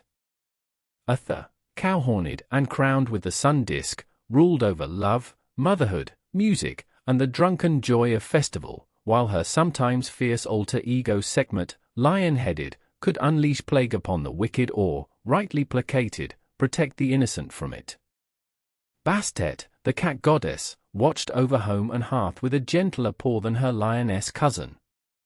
Sobek, crocodile-headed, was feared and honored in equal measure along stretches of the river where his living likeness truly did lurk beneath the surface, waiting. Khnum shaped each human infant on his potter's wheel from Nile clay before breathing life into the finished form. And presiding at times over all of them, in the great imperial age we are approaching, sat Amun, the hidden one, whose priests at Thebes would grow so wealthy and so powerful that they came, eventually, to rival the throne itself. None of this vast theology lived only in myth and imagination, it was maintained, daily, by an enormous and highly organized priesthood, and by rituals performed with the same unbending regularity as the flood itself. Each morning in the great temples, before dawn had properly broken, a priest, ritually purified, his head shaved, his linen spotless, would approach the innermost sanctuary where the god statue resided, break the clay seal on the shrine door, and wake the god as one might wake a living sovereign, with washing, with fresh clothing, with food and incense and the recitation of ancient formulas. The statue was fed actual meals twice a day, the offerings later redistributed, in a system the Egyptians openly acknowledged, to the temple staff, a wonderfully practical arrangement in which the god's daily table effectively salaried the priesthood that served it. Ordinary Egyptians rarely entered these inner sanctuaries at all, that intimacy belonged to the king and, in his eternal absence from any one temple at any one moment, to the priests who acted in his place. The common worshippers' religion happened instead at the threshold, prayers murmured at the temple gate, small votive offerings left at accessible outer shrines, personal amulets worn against the body, household gods honored in the shrine of the family home we visited a chapter ago, and above all the great public festivals, when the god statue was carried out of hiding altogether, paraded through the streets on a sacred bark borne on the shoulders of priests, and the whole population who never saw the inner sanctuary could nonetheless see their god pass by, hear the music, taste the free bread and beer distributed in his honor, and feel, for one bright noisy day, that heaven had come down to walk among them. The temples that housed all this ritual life were, by the height of the empire, among the wealthiest institutions on earth, and their architecture followed a grammar as fixed and formal as the religion itself. A visitor approaching one of the great sanctuaries, Karnak, above all, the sprawling home of Amun that generations of kings enlarged and rebuilt until it became the largest religious complex ever raised by human hands, would pass first through a monumental gateway called a pylon, its sloped walls carved with the reigning king smiting his enemies before the god, a piece of propaganda as much as piety. Beyond lay an open sunlit courtyard, then a hypostyle hall crowded with columns so massive and so densely set that daylight barely reached the floor, the stone carved to imitate papyrus stems and lotus blossoms as though the whole forest of pillars were a stylized marsh growing up out of the primeval waters of creation itself. And beyond that, growing ever smaller, ever darker, ever more restricted to the highest priests alone, lay chamber after chamber leading at last to the tiny, dim sanctuary where the god statue waited in its shrine, the architecture itself enacting, in stone and shadow, the journey from the ordinary daylight world of human beings toward the concentrated, secret, overwhelming presence of the divine. Temples were not only houses of worship, they were vast economic engines in their own right, endowed by pious or politically calculating kings with farmland, cattle, gold mines, trading fleets, and the labor of thousands of dependent workers, so that by the height of the new kingdom the temple of Amun at Karnak alone controlled an estimated tenth of all the cultivable land in Egypt. This made the high priesthood of Amun one of the most powerful offices in the entire kingdom, rivaling provincial governors and, on occasion, unsettling the throne itself with the sheer scale of the wealth and manpower at its command, a tension that would resurface again and again across Egyptian history, and one that helps explain, when we reach it, why a king raised inside this very system might one day come to resent how large a shadow the god of Thebes cast over the god-king who was meant to outrank him. And beneath all the state religion of temples and priesthoods and imperial gods, ordinary Egyptians carried on a warmer, smaller, more personal faith of their own, one increasingly visible in the written record as the new kingdom wore on. They left stele at sacred sites confessing personal wrongdoing and begging a god's forgiveness for an illness or misfortune they read as divine punishment, in language of guilt and mercy that would not sound out of place in a much later religious tradition. They queried oracles, a statue of a god, carried on its processional bark, that might be understood to nod forward for yes and backward for no when a question was put to it before the assembled crowd, settling disputes over land, marriage, and theft in the god's own visible presence. They prayed to Amun as a god who listens to the poor man's cry, a protector of the humble against the powerful, a far gentler and more accessible figure in these private devotions than the distant imperial god of state temples and conquering kings.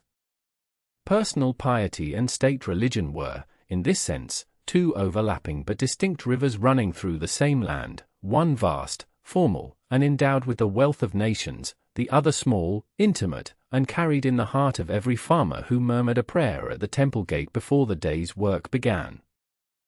This was the religious world that had steadied Egypt since before the first stone of the first pyramid was ever cut, layered, plural, endlessly accommodating of new gods and new emphases without ever quite discarding the old ones, because the Egyptians, as we have already seen, distrusted change and revered continuity above almost every other value.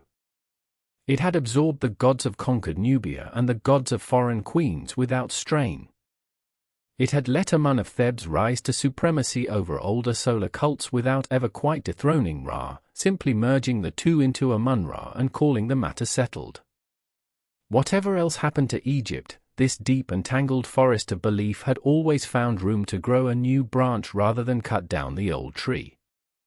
Which is precisely what makes the king we are about to meet so startling, so nearly incomprehensible to his own people. For in the fullness of Egypt's imperial glory, at the very height of the wealth and confidence that Thutmose III's conquests had won, and with the priesthood of Amun grown richer and prouder than almost any king could comfortably tolerate, a young pharaoh would look at this whole magnificent, ancient, accommodating forest of gods, and take an axe to it. He stepped into a silence that no co-regent had filled before, and for the first time in more than 20 years, Thutmose III ruled alone.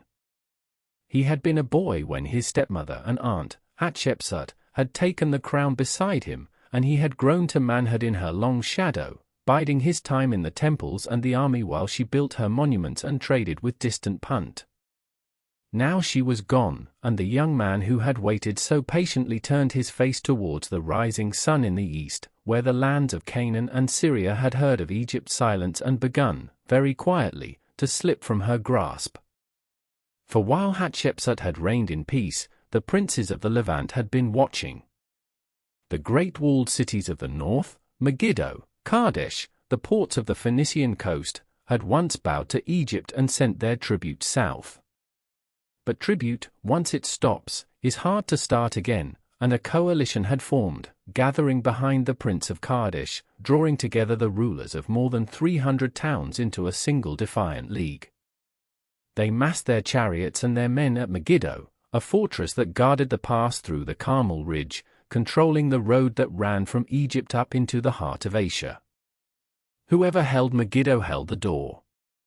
And so, in the 22nd year of his reign, the king who had waited so long for his moment gathered his army and marched north to take that door by force.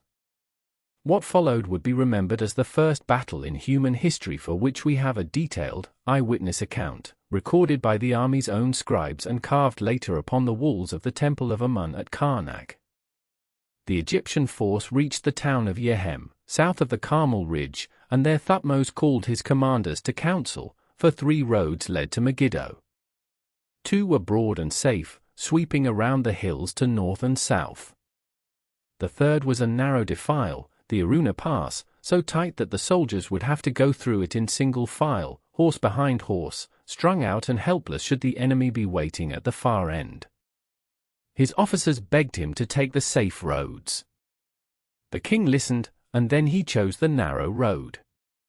It was a gamble of breathtaking nerve, and it rested on a single wager, that the enemy, expecting him to be sensible, would guard the easy roads and leave the hard one open. The gamble held. The coalition had split its forces to watch the broad approaches, and when the Egyptians spilled out onto the plain before Megiddo, they emerged almost unopposed, forming up on open ground in the very place no one had thought to defend. The battle itself was swift. At the head of his chariots, gleaming in electrum, Thutmose charged, and the coalition broke almost at once, fleeing back towards the city. And here the army of Egypt made the one mistake that would cost them dearly. Instead of pressing the rout through the gates, the soldiers stopped to strip the dead and plunder the abandoned camp, and while they plundered, the men of Megiddo hauled their fleeing comrades up over the walls by knotted cloths and ropes, until the gates were shut and the city stood whole. A victory that might have ended in an afternoon became a siege of 7 long months.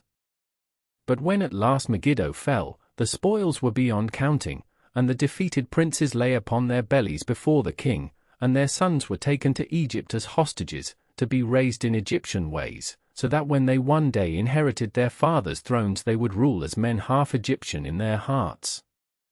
It was an empire built not only on the spear, but on the slow patient art of turning enemies into subjects, one captive child at a time.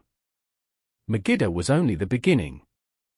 For the next 2 decades, almost every year, Thutmose III marched 17 campaigns in all by the reckoning of his annals, driving north and east through Syria until the names of conquered cities filled the temple walls like the rungs of a ladder reaching towards the sky. He crossed the great river Euphrates, that strange water the Egyptians marveled at because it flowed, as they saw it, the wrong way.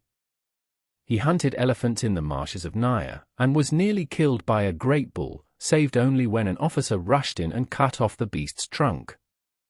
By the end of his reign, the empire of Egypt stretched from the 4th cataract of the Nile, deep in Nubian Africa, to the banks of the Euphrates in distant Syria, the largest dominion the kingdom had ever held, or ever would. And the tribute of a conquered world flowed south, cedar from Lebanon, copper from Sinai, gold from the Nubian mines in such quantity that to the kings of the east, Egypt seemed a land where gold was as common as dust. And much of it went to a single destination, to the temple of one God above all others, the God whose priests had blessed the campaigns and whose banner had ridden at the head of the army. That God was Amun of Thebes. He had begun as a local god, one deity among hundreds, but the kings who built the empire were the Bang kings, and they gave the credit for their victories to their hometown god. With each campaign, each load of tribute, each captured field handed over to his estate, Amun grew richer. He merged with the old sun god Ra to become Amun-Ra, king of the gods, and his temple at Karnak swelled into the largest religious complex the world had ever seen, a city of stone with its own fields and herds and ships, its own army of priests and scribes. The wealth of empire was making the priesthood of Amun into a power that could one day rival the throne itself. No one saw the danger yet. But it was growing, season by season, in the shadow of the obelisks. And then there is the strange, quiet matter of Hatshepsut. Late in the reign of Thutmose III, masons climbed the walls of her monuments and set to work erasing her. Her image was chiseled away, her name hacked from the cartouches, her statues toppled and smashed and buried in pits. Whether this was hatred, or politics, or simply the cold need to make the line of kings run cleanly from father to son without a woman's reign breaking the chain, we cannot now say. The men who did it left no explanation. They only left the silence where she had been, and, by accident, the deepest mystery, that in trying to erase her, they made her unforgettable. Thutmose III died in the 54th year of his reign, and the empire he left ran on, for a time, almost by itself. His son Amenhotep II held the conquests by force. His grandson Thutmose IV dreamed, so the story goes, beneath the head of the great Sphinx, half buried in sand, and was promised the throne if he cleared the sand away. And then, in the 4th generation, the throne passed to a king under whom Egypt would not need to fight at all, because the world had simply learned to send its gold to him. His name was Amenhotep III, and his reign was the golden afternoon of the empire. For nearly 40 years, under Amenhotep III, Egypt rested at the summit of the world in a peace so complete it astonished even her enemies. The great powers of the age, the Hittites, Mitanni, Babylon, Assyria, no longer met Egypt on the battlefield but at the writing desk. We know this with extraordinary intimacy, because the letters survive. At the city Amenhotep's son would later build, archaeologists uncovered a cache of clay tablets, written in the diplomatic language of the day, and to read them is to eavesdrop on the private correspondence of kings 3,500 years dead. In them the great rulers call one another brother. They haggle and flatter and complain. The king of Mitanni sends his daughter to be Amenhotep's wife and asks, again and again, for gold, very much gold, for in my brother's land gold is as common as dust. Egypt was the bank of the ancient earth, and her king sat at the center of a web of marriages and gifts that kept the peace without a single drawn sword. His great love and his queen above all others was a woman of his own land, Tai, a commoner by birth, whose intelligence and force of character shine through the records, and whom he honored as no king had honored a queen before. The building of Amenhotep III was on a scale to match his wealth. He raised a mortuary temple so vast that almost nothing now survives but the two colossal seated statues that once flanked its gate, the figures the Greeks would later call the Colossi of Memnon, sitting alone in the fields, gazing east towards the dawn. He added the soaring colonnade of the temple at Luxor, columns like a forest of papyrus turned to stone. And he called himself the dazzling sun disk, the Aten, gleaming, and in that title, a small flourish of royal poetry, there lay, unnoticed, the seed of the storm to come. For when Amenhotep III at last died, the throne passed to his son. And the son was not like the father. He began conventionally enough, under his birth name, Amenhotep IV, crowned at Thebes in the shadow of Amun's great temple. But within a few short years, something extraordinary began to stir in the mind of this strange young king, something that had never happened before in 3,000 years of Egyptian history. He began to turn away from Amun, and from all the crowded heaven of Egypt's gods, towards one god alone. The god he chose was the Aten, not a hidden figure with a human body and an animal head, like the old gods, but the visible disk of the sun itself, depicted as a great orb whose rays reached down to the earth and ended in small human hands that held out the sign of life to the king and his family alone. At first the new god took his place among the others.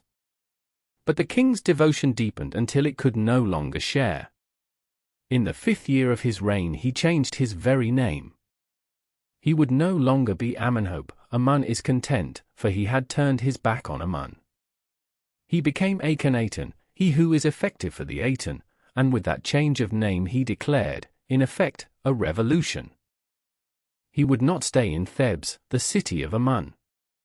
He went looking for virgin ground that belonged to no god at all, and found it halfway down the Nile, a wide bay of desert beneath a curve of cliffs where the rising sun broke each morning through a natural cleft in the hills as though the very landscape were shaped to honor the Aten. There he founded a brand new capital from nothing, called Akhenaten, the horizon of the Aten, and we call it Amarna. Out of the desert, with astonishing speed, the city rose, temples opened to the sky, drenched in the very sunlight that was the god, so that worship took place not in darkness but in blinding open day. And the change ran deeper than buildings.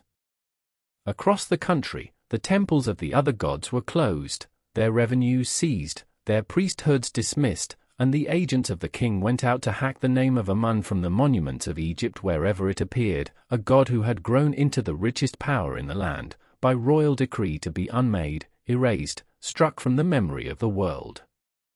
And as the religion changed, so too did the way the king allowed himself to be shown. For 3,000 years Egyptian kings had been carved as young, perfect, the same timeless mask. But the artists of Akhenaten showed him with a long, narrow face and a heavy jaw, full hips and a soft belly and slender limbs, his strange and unmistakable body rendered without flattery. And they showed something no Egyptian art had ever dared: tenderness, intimacy, ordinary human love. The king and his beautiful queen sit together with sunlight pouring down upon them, they lift their small daughters and kiss them, they lean close and touch. The remote god-king of old had become, in stone, a husband and a father beneath the rays of his god.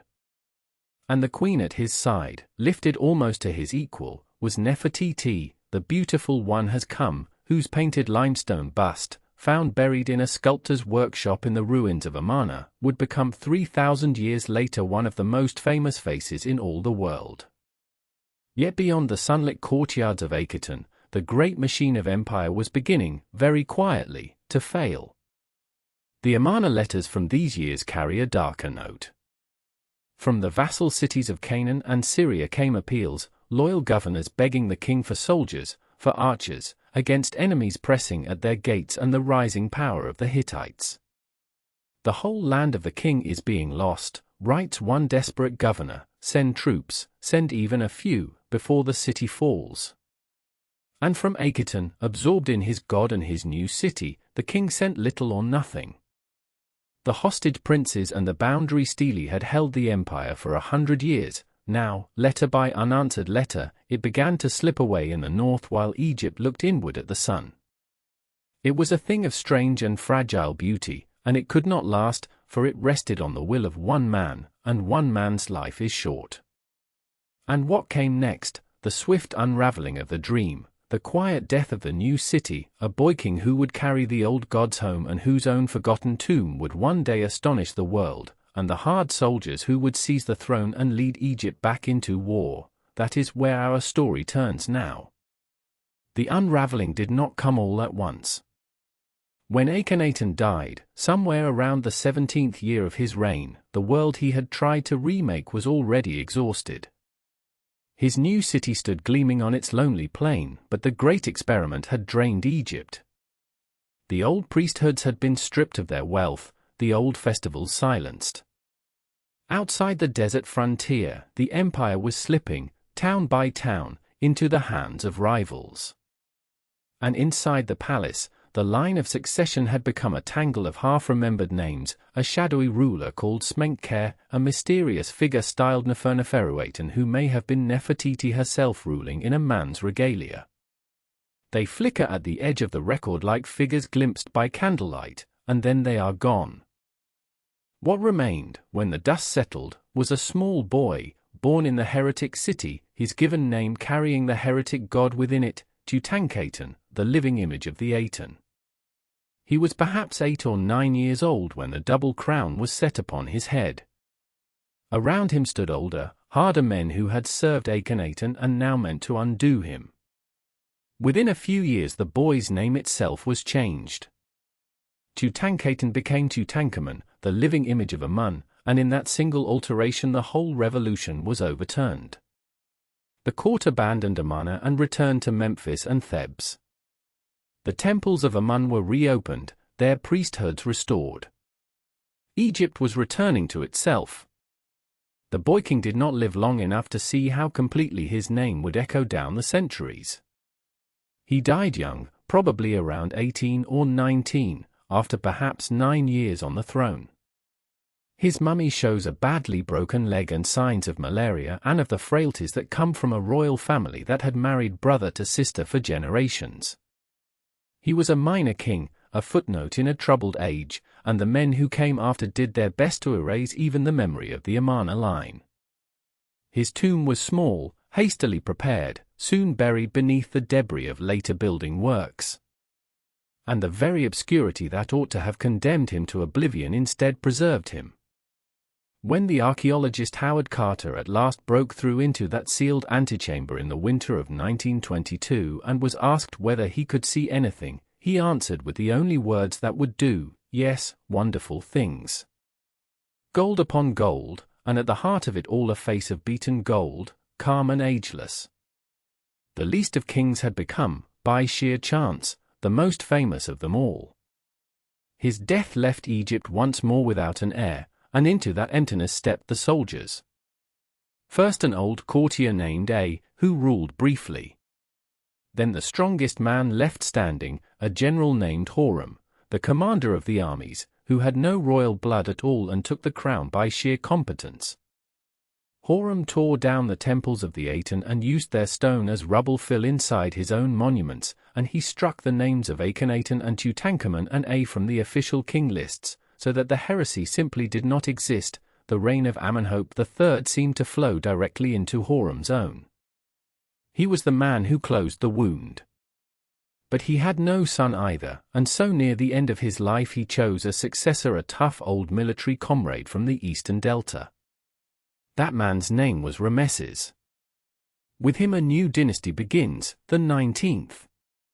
The first Rameses ruled only a year or two, but he had a vigorous son, Seti I, and Seti was everything an Egyptian king was meant to be. He marched north into Canaan and Syria to claw back what had drained away during the Amarna years, fighting the local princes, the Libyans, and above all the rising power of the Hittites. And at home he built with a refinement rarely equaled. His great temple at Abydos contained some of the most exquisite painted relief ever cut in Egyptian stone, every feather and lotus petal rendered with a tenderness that seems to breathe. He had an heir already grown, a young man eager for war and glory, who now waited, with mounting ambition, for his turn.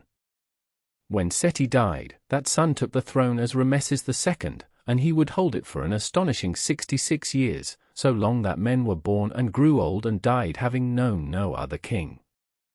Later ages would simply call him Rameses the Great.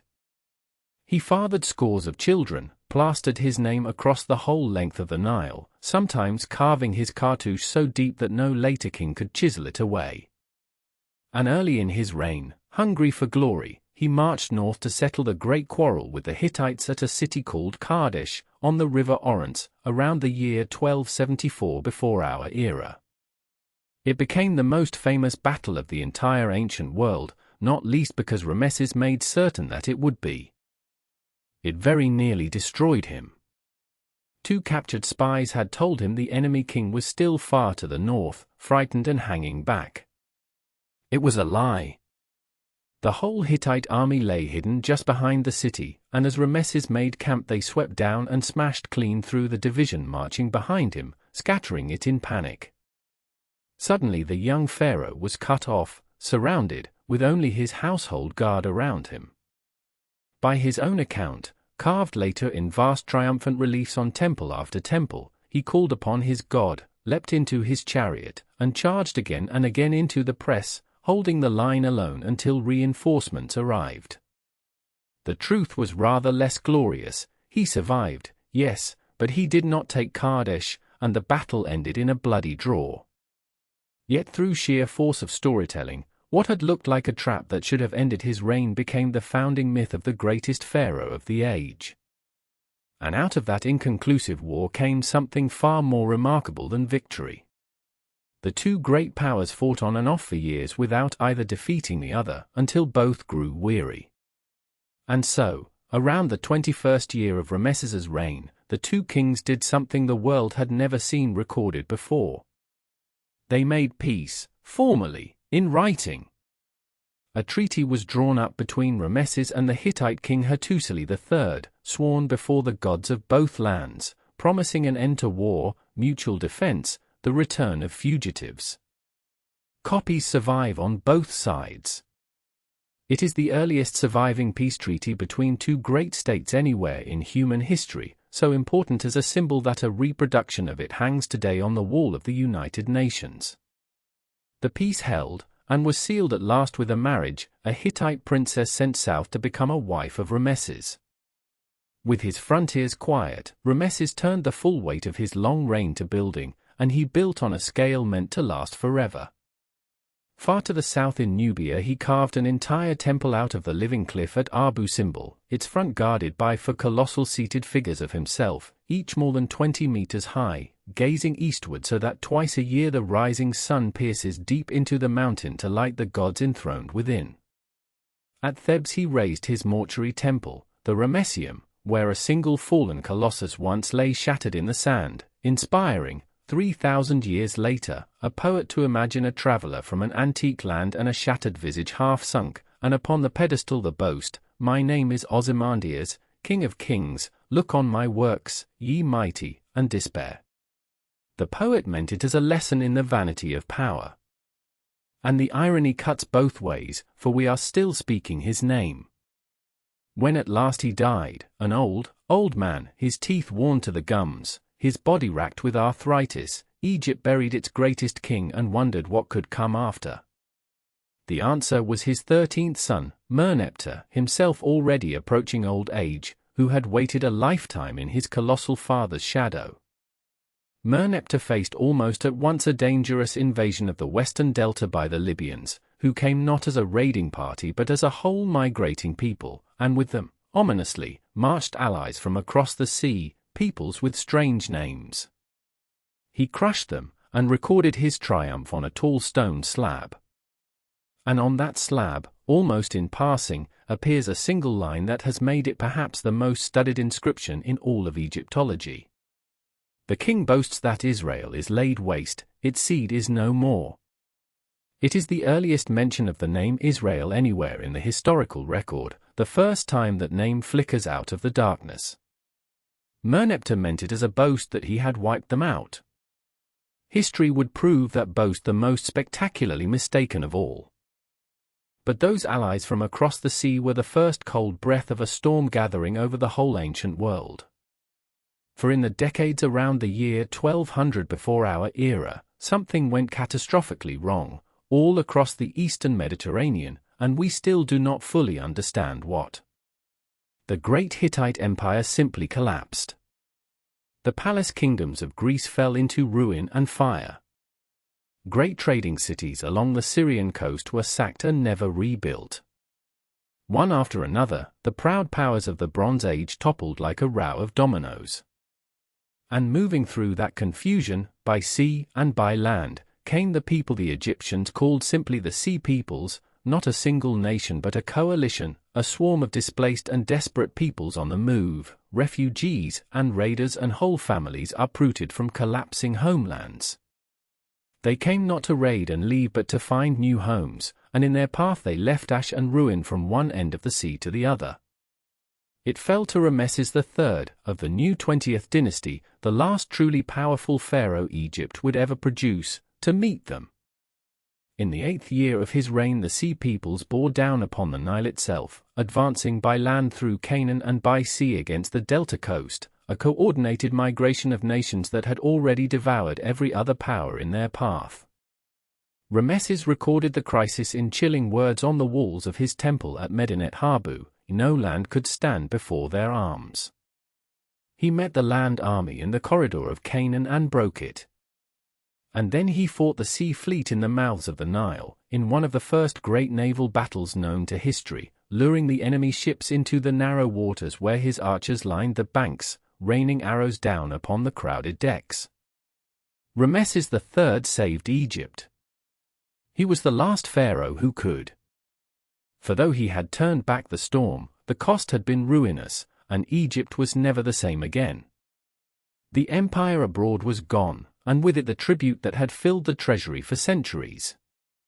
At home, in the workers' village at Deir el-Medina, the craftsmen who cut the royal tombs went unpaid, their grain rations failing month after month, until they laid down their tools and staged what may be the first recorded labor strike in human history. "We are hungry," they said. It was a small thing. But it was the sound of a great machine beginning to fail. Ramesses III himself was struck down in a conspiracy hatched in his own harem, his throat cut, hidden for 3,000 years beneath the wrappings until a modern examination revealed the truth. After him came a long, dispiriting succession of kings who all took his name, each feebler than the last, the name growing emptier with every repetition, like an echo fading down a long corridor. The Nile floods grew unreliable, famine stalked the land, the treasury ran dry, and the tombs of the ancestors began to be plundered by Egypt's own people.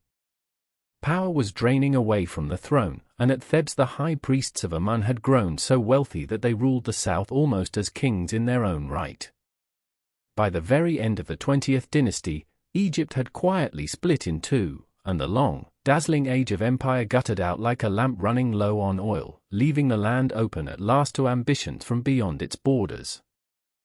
Let the kingdom rest a moment in its decline, the strike unresolved, the harvest thin, the throne weakened, for there was one promise that never wavered through all the centuries we have traveled, rich or poor, strong king or failing one, and it deserves to be told properly before we watch Egypt's slow twilight deepen into full dark.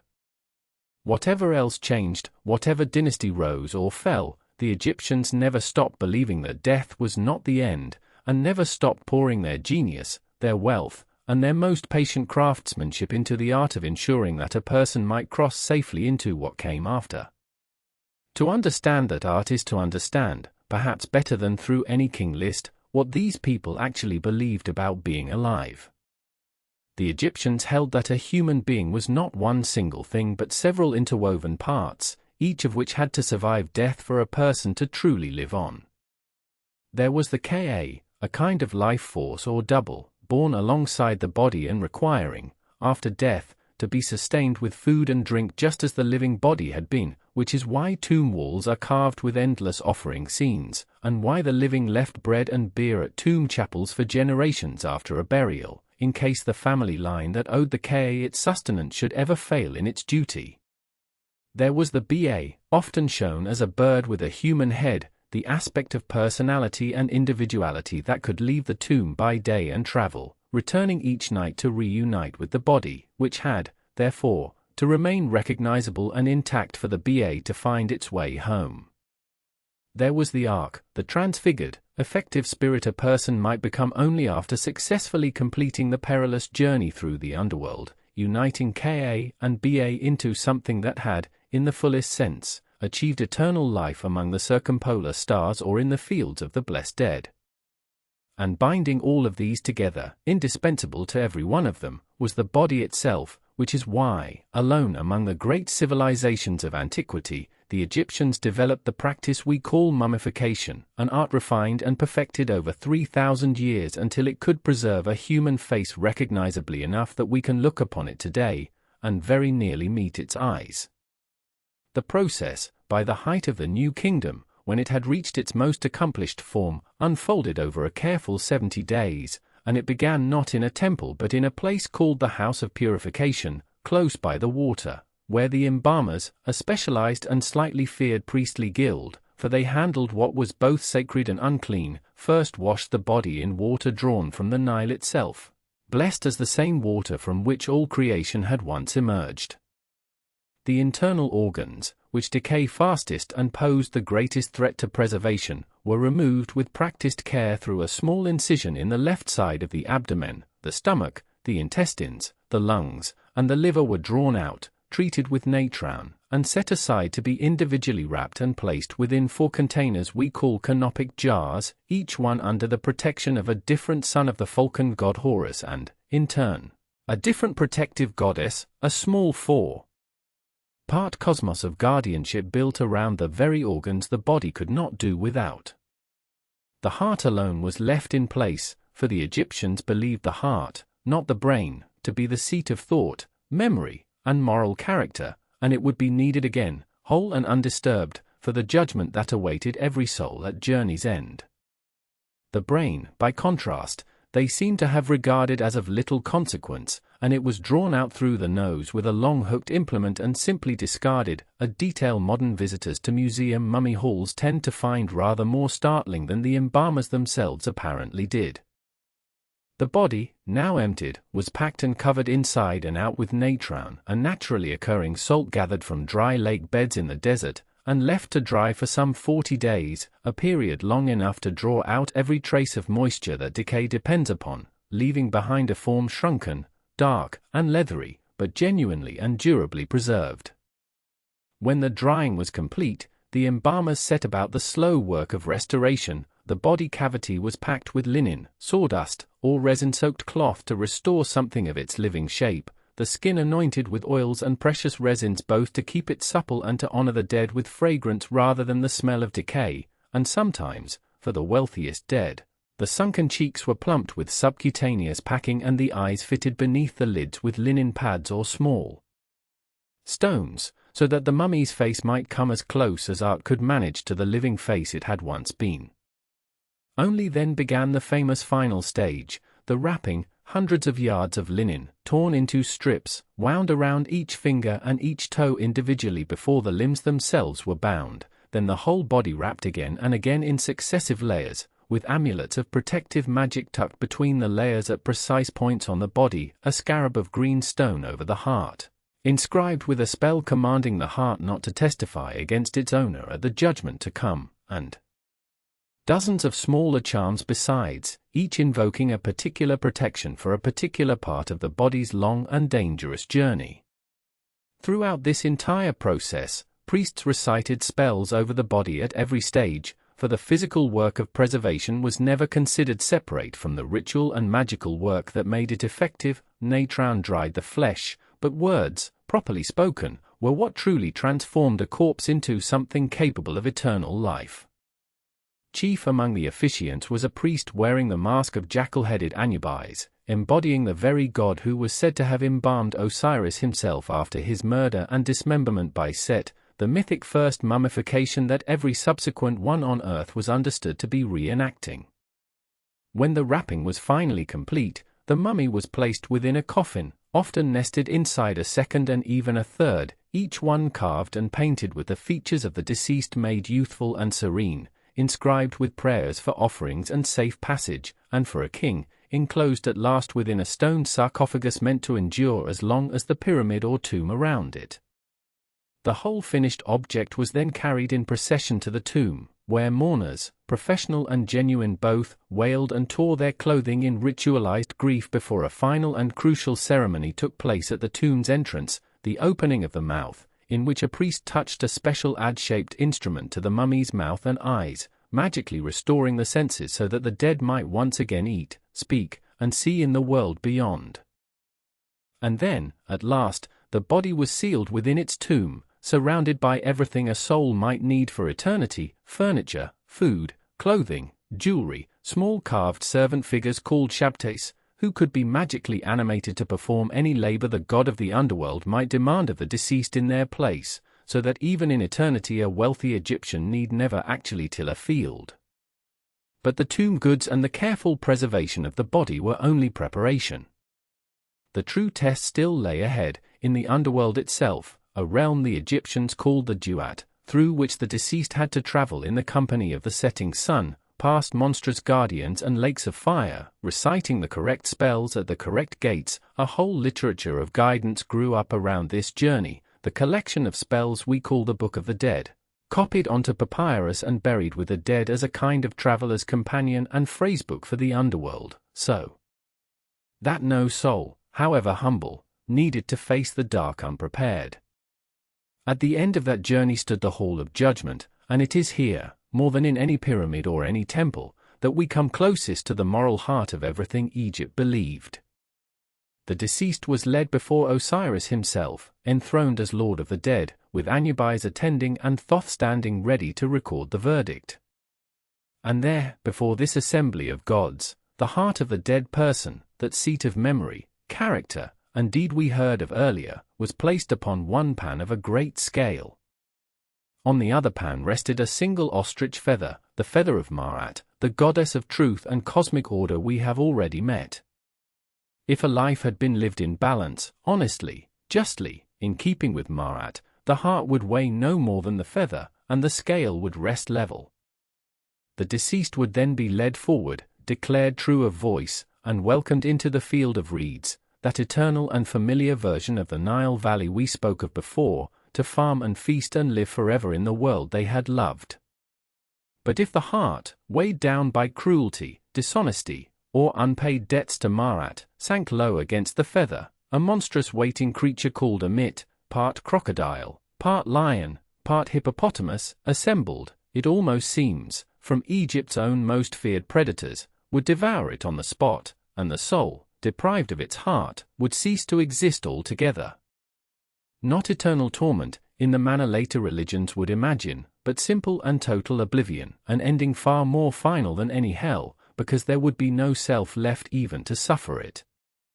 It is a striking thing, when you sit with it, that a civilization so preoccupied with the mechanics of preservation, the natron, the resin, the miles of linen, placed its final and absolute judgment not on the perfection of the mummy at all, but on the honesty and kindness of the life the person had actually lived.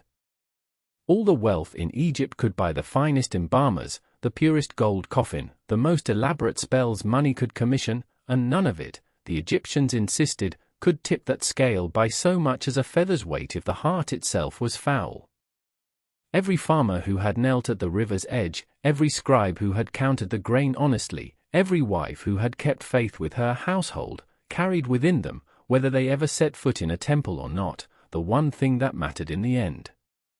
It is this quiet, democratic insistence, that the poorest honest life outweighed the richest dishonest one before the gods, that may be the truest measure of what Egypt believed itself to be, even as, back in the world of daylight and harvests and unpaid wages, the kingdom that had built these beliefs into stone and gold was already, slowly and irreversibly, beginning to come apart.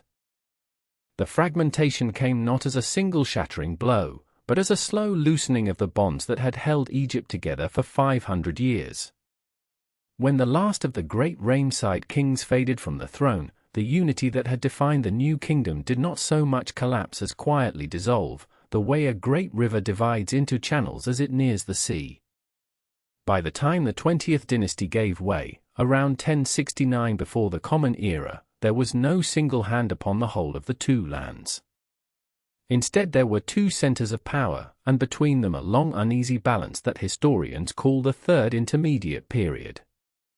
In the north, in the marshy flatlands of the eastern delta, a line of kings established themselves at a city called Tanis, built almost entirely from the bones of the old Ramesside capital, dragging obelisks and statues and great inscribed blocks across the flat country to raise their own temples.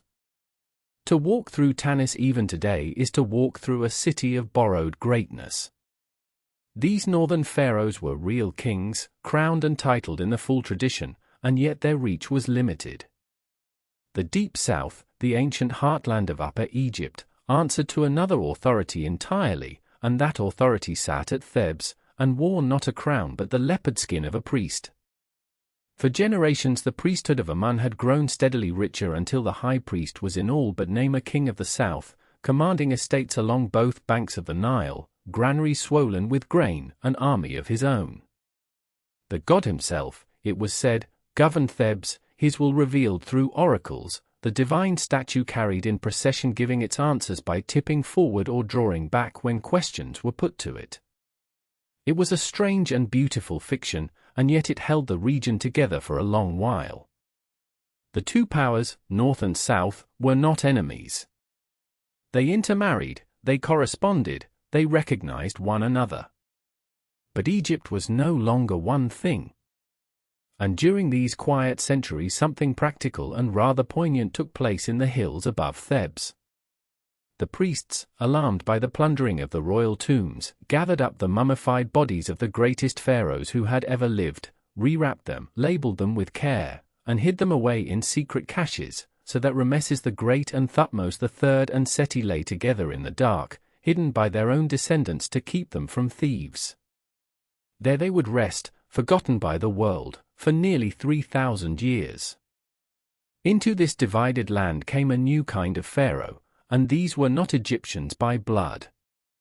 For centuries, men from the lands to the west, the Libyans, had been drifting into Egypt as raiders and then as settlers and soldiers, rising through the ranks, marrying into Egyptian families, adopting Egyptian gods.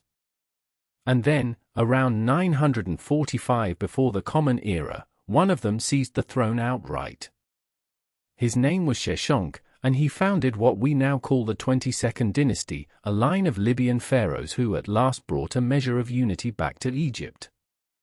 Sheshonq I was able and ambitious. He brought the priesthood of Amun back under royal control by installing his own son as high priest, and then he looked beyond Egypt's borders, marching an army into the land of Canaan, where the kingdoms of Israel and Judah had recently divided after the death of Solomon. He recorded his triumph upon the walls of Karnak, a long list of captured towns. And this same campaign echoes, faintly and from the other side, in the pages of the Hebrew Bible, where a king called Shishak comes up against Jerusalem and carries off the treasures of the temple, one of those rare and quietly thrilling moments where the monuments of Egypt and the scriptures of another people reach across the centuries and touch the same event. But Sheshonq's restoration did not last. His successors could not hold the whole together, and the old centrifugal forces reasserted themselves. The Libyan dynasties fragmented into rival kinglets, until at the height of the disintegration there were several men styling themselves pharaoh at once, in Tanis and Bubastis and Leontopolis and Sais, each with his cartouche, each presiding over a shard of what had once been the mightiest kingdom on earth.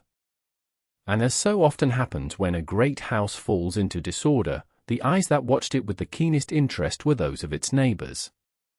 The neighbor who came was, in one of history's gentler ironies, the most reverent conqueror Egypt would ever know. Far to the south, beyond the cataracts, in the land the Egyptians called Kush, there had grown up a kingdom of Nubians, a black African people whose homeland Egypt had once ruled. And in those centuries of domination, Egyptian gods and customs had taken deep root in Nubian soil. The Kushites worshipped Amun with a devotion that, by the 8th century before the Common Era, burned hotter and purer than that of the Egyptians themselves. They looked north upon the squabbling Libyan princelings and the decay of the holy places with something close to horror, and their king, a man named Piye, resolved to set it right. Around 727 before the Common Era he led his army down the Nile, not as a foreign invader hungry for plunder, but as a champion of orthodoxy come to restore the proper order of things. His campaign is preserved on a magnificent granite stela, and what it reveals is extraordinary. Piye is portrayed as deeply, almost fanatically pious, stopping to worship at temples along his route, rebuking his own soldiers for impiety. Here was a king from the deep south who held himself to be more truly Egyptian than the Egyptians, and who came to conquer not in spite of the old religion but entirely in its name. The line Piye founded became the 25th dynasty, the dynasty of the Black Pharaohs, who ruled the whole Nile Valley from the Mediterranean to the heart of Africa. They built and restored temples up and down the land. They revived the pyramid as a royal tomb, raising steep and slender pyramids over their own graves in the deserts of their homeland, a deliberate echo of the ancient kings whom they revered across 2,000 years of time. The greatest of them was Taharqa, who came to the throne around 690 and reigned a quarter of a century, a tireless builder whose colonnade still towers before the temple of Amun at Karnak.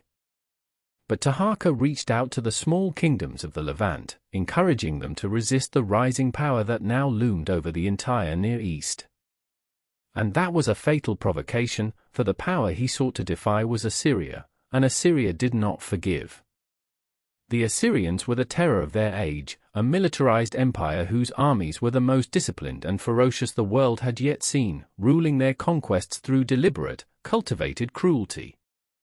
When Taharqa supported their enemies, they invaded, drove deep into the country, and took Memphis. The proud Kushite was driven from his northern capital. And then Esarhaddon's son, Ashurbanipal, came again, and this time the blow fell upon the heart of the south. The Assyrian army marched all the way up the Nile to Thebes itself, the holy city of Amun, which no foreign army had ever before defiled.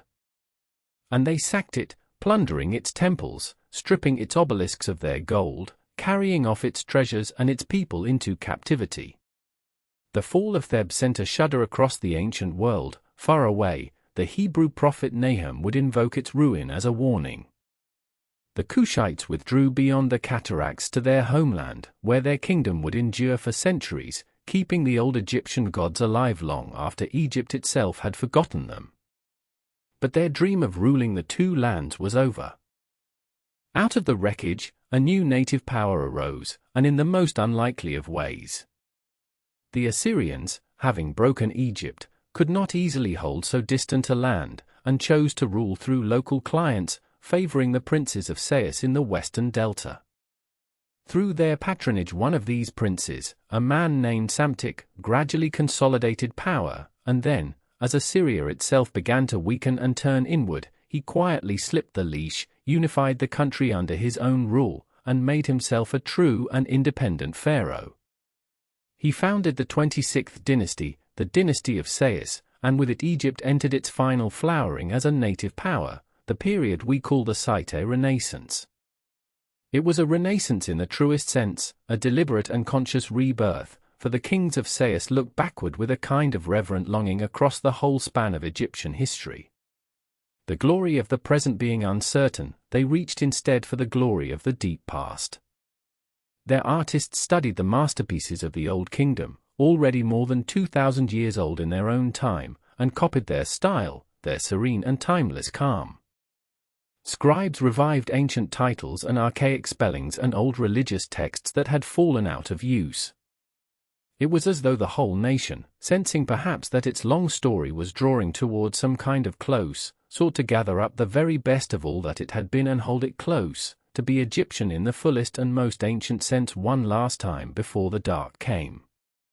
And the Site kings did more than look backward. They revived trade across the Mediterranean, opening Egypt to Greek merchants and mercenaries who settled in a trading colony called Naucratis, the first real meeting of the worlds of Egypt and Greece that would one day be so consequential. But the world beyond Egypt's borders was changing once again, and a new empire, greater than Assyria had ever been, was rising in the east. That empire was Persia, grown with astonishing speed under Cyrus the Great, swallowing Media and Lydia and Babylon until it stretched from the highlands of Iran to the shores of the Aegean. In 525 before the Common Era, Cyrus's son Cambyses turned the full force of Persia upon the Nile.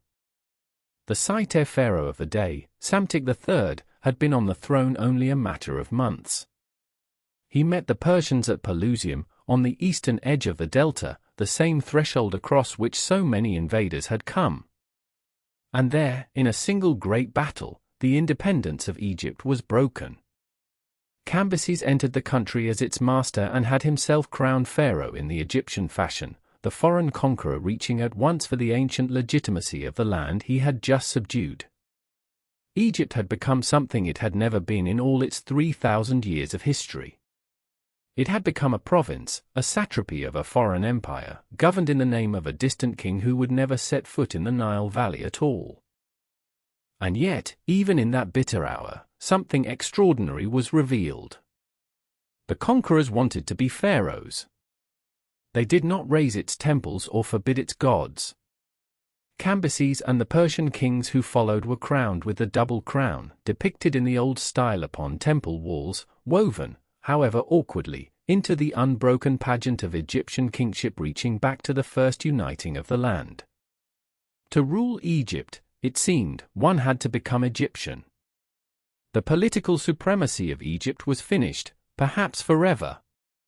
But the spell of the place, the deep magnetism of its temples and its gods, was undimmed. Egypt had been conquered, but Egypt was conquering still, in the slow and quiet way that an idea conquers, drawing even its masters into its embrace.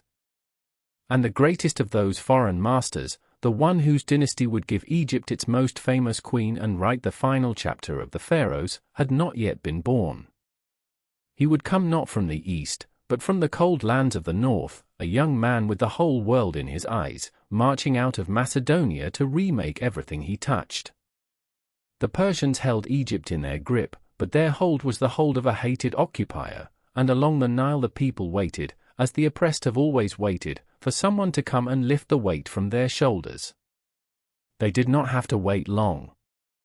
Far to the north, across the wine-dark sea and beyond the mountains of Macedon, a young man had risen who would change the shape of the known world in the span of a single restless decade.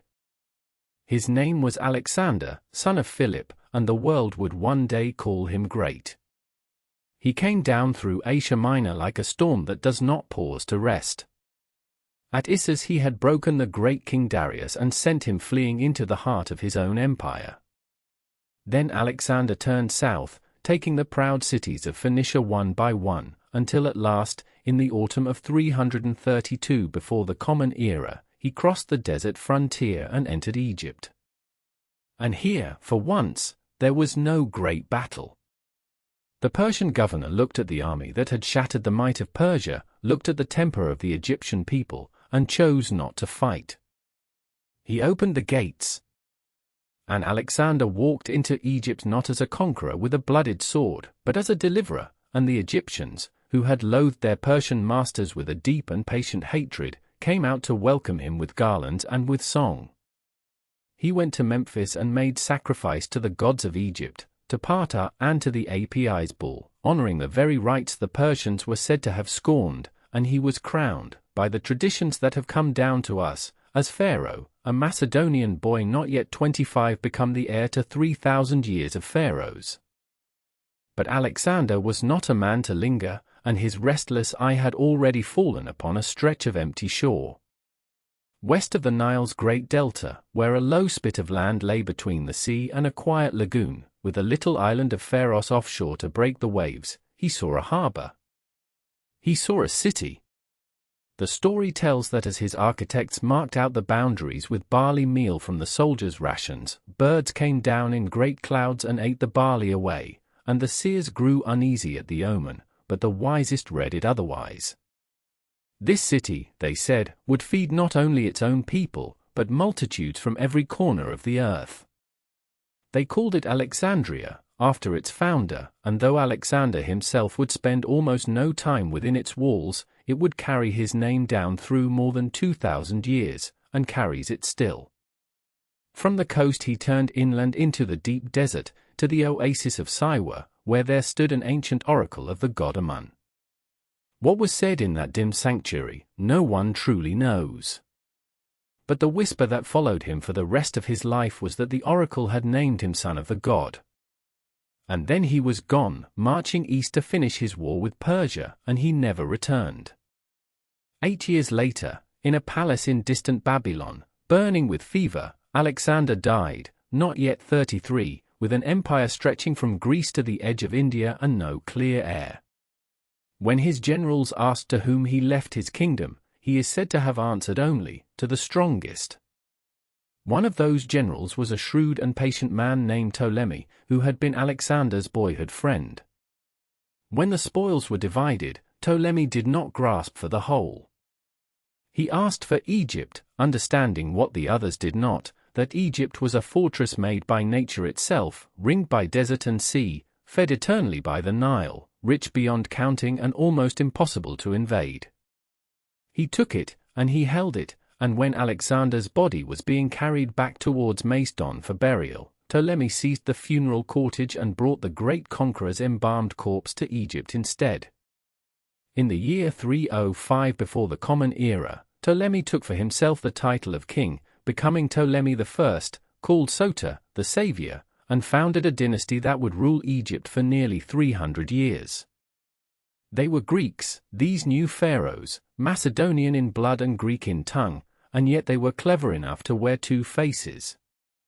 To the Greeks of Alexandria they were Hellenic kings, but to the Egyptians of the countryside they ruled as pharaohs in the old style, raising temples to the ancient gods, carving their own names in cartouches upon the walls in hieroglyphs.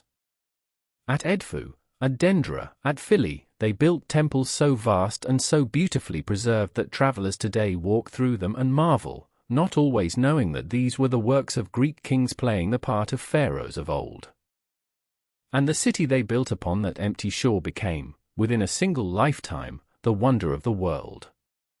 Where the old Egypt had looked inward, to the river and the tomb and the slow turning of eternity, Alexandria looked outward, to the sea, to trade, to the restless commerce of ideas. Into its harbors came ships from every shore of the Mediterranean, through its streets walked Greeks and Egyptians, Jews and Syrians, Persians and Arabs and Nubians, a great churning mixture of peoples. And over it all the Ptolemies built two wonders that would echo down the centuries. The first was the library.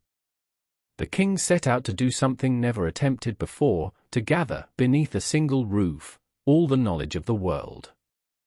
The Library of Alexandria, attached to a great institution they called the Museum, the House of the Muses, became a magnet for the finest minds of the age. It is said that every ship that came into the harbor was searched, and any scroll found aboard carried off to be copied. At its height it may have held hundreds of thousands of scrolls. And what was done there echoes still. Here Euclid set down the foundations of geometry. Here Eratosthenes, watching how the noonday sun fell differently at Sina and at Alexandria, measured the circumference of the whole globe with nothing but shadows and arithmetic, and came astonishingly near the truth. For a few golden generations, Alexandria was the mind of the world. And the second wonder rose at the harbor's edge, upon that little island of Pharos. There the Ptolemies built a lighthouse so vast and astonishing that it was counted among the 7 wonders of the ancient world, climbing in 3 great tiers to a height that may have approached 400 feet. At its summit a fire burned through the night, and a great mirror of polished metal threw its light far out across the dark water, so that sailors lost upon the sea could find their way home from many miles away. For more than 1,000 years it stood, until the long centuries and the slow shudder of earthquakes brought it down into the sea, where its great stones lie scattered on the harbor floor to this very day. This was the height of Ptolemaic Egypt, and like all heights, it could not last. The later Ptolemies became a byword for intrigue and for blood, marrying brother to sister in the old pharaonic fashion, the result a tangled family tree of poison and ambition. Kings murdered their mothers, brothers warred upon brothers. The kingdom grew weaker, its possessions slipping away, and across the sea to the west a new power was rising, hard and patient and pitiless, that watched the wealth of Egypt with hungry eyes. Rome. By the time the throne came at last to a young woman in the year 51 before the Common Era, Egypt was a kingdom living on borrowed time, surviving more by Roman sufferance than by its own power. That young woman was the 7th of her line to bear the name. She was Cleopatra. And though she was the very last of the pharaohs, the final flame of a line 3,000 years old guttering down to its end, she has burned brighter in the memory of the world than almost any who came before her. We must set aside the painted face that legend has given her. Cleopatra was not, by the accounts of her own time, a woman of overwhelming beauty. Her power lay elsewhere, and it was the more dangerous for it. She was, above all, brilliant.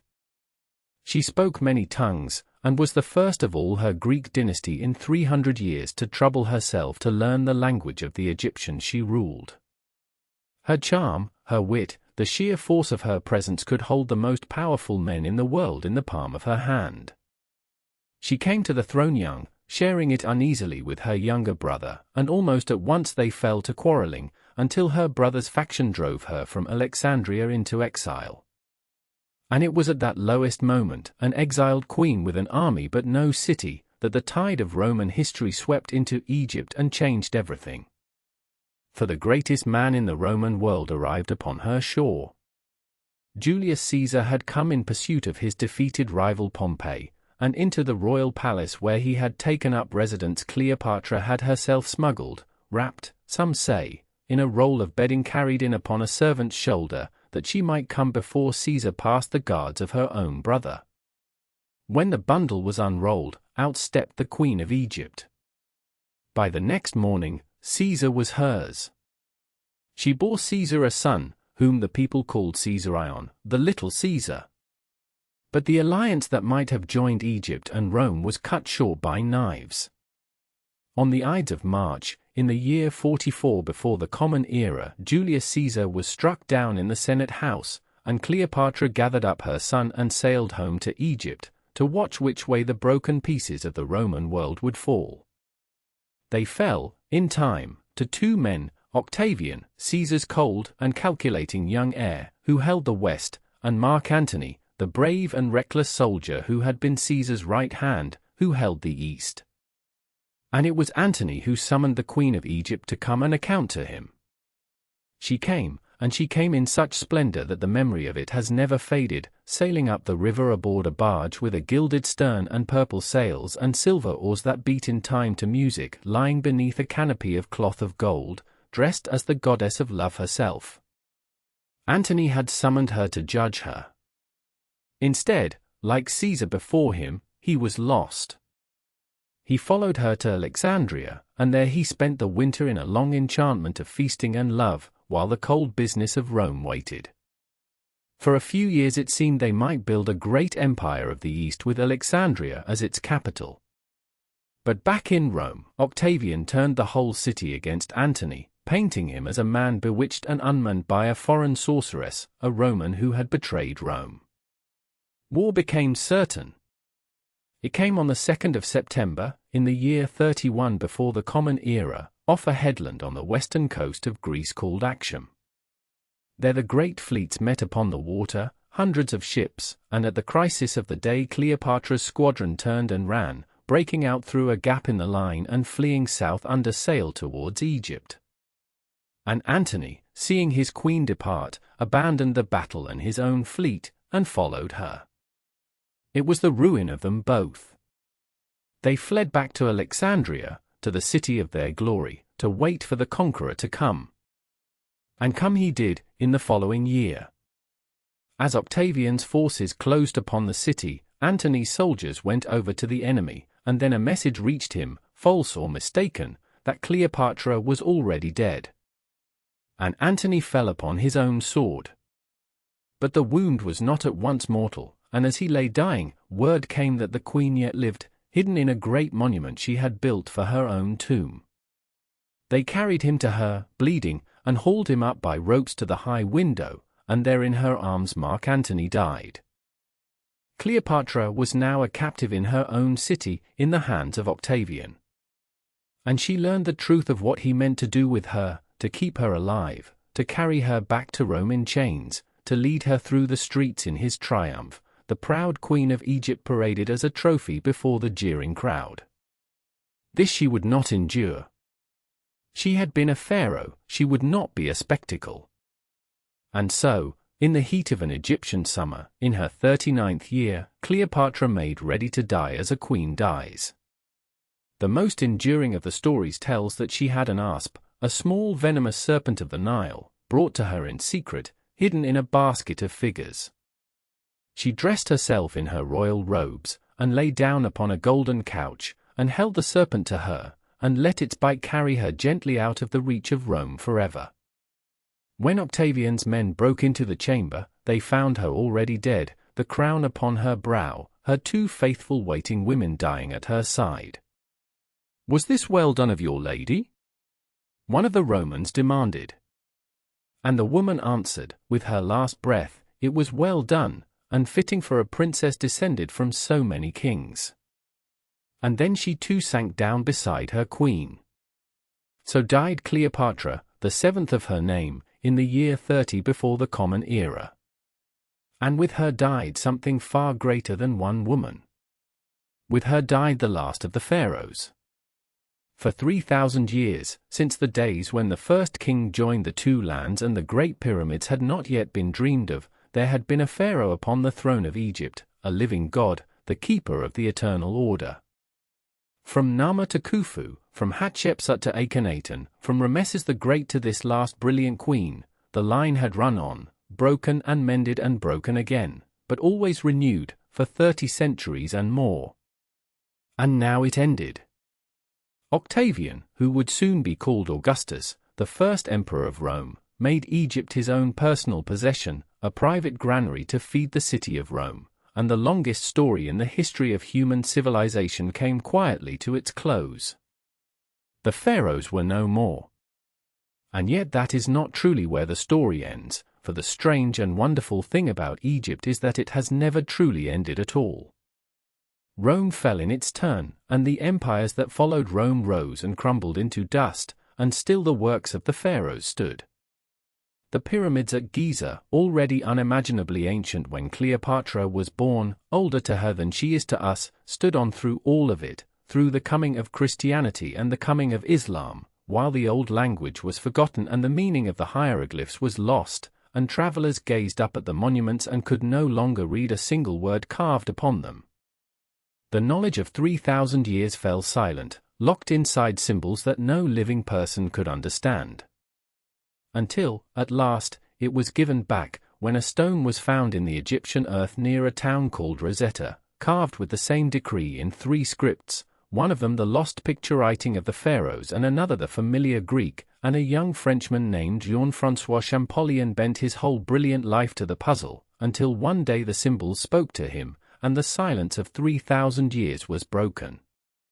The names of the kings rose again out of the stone.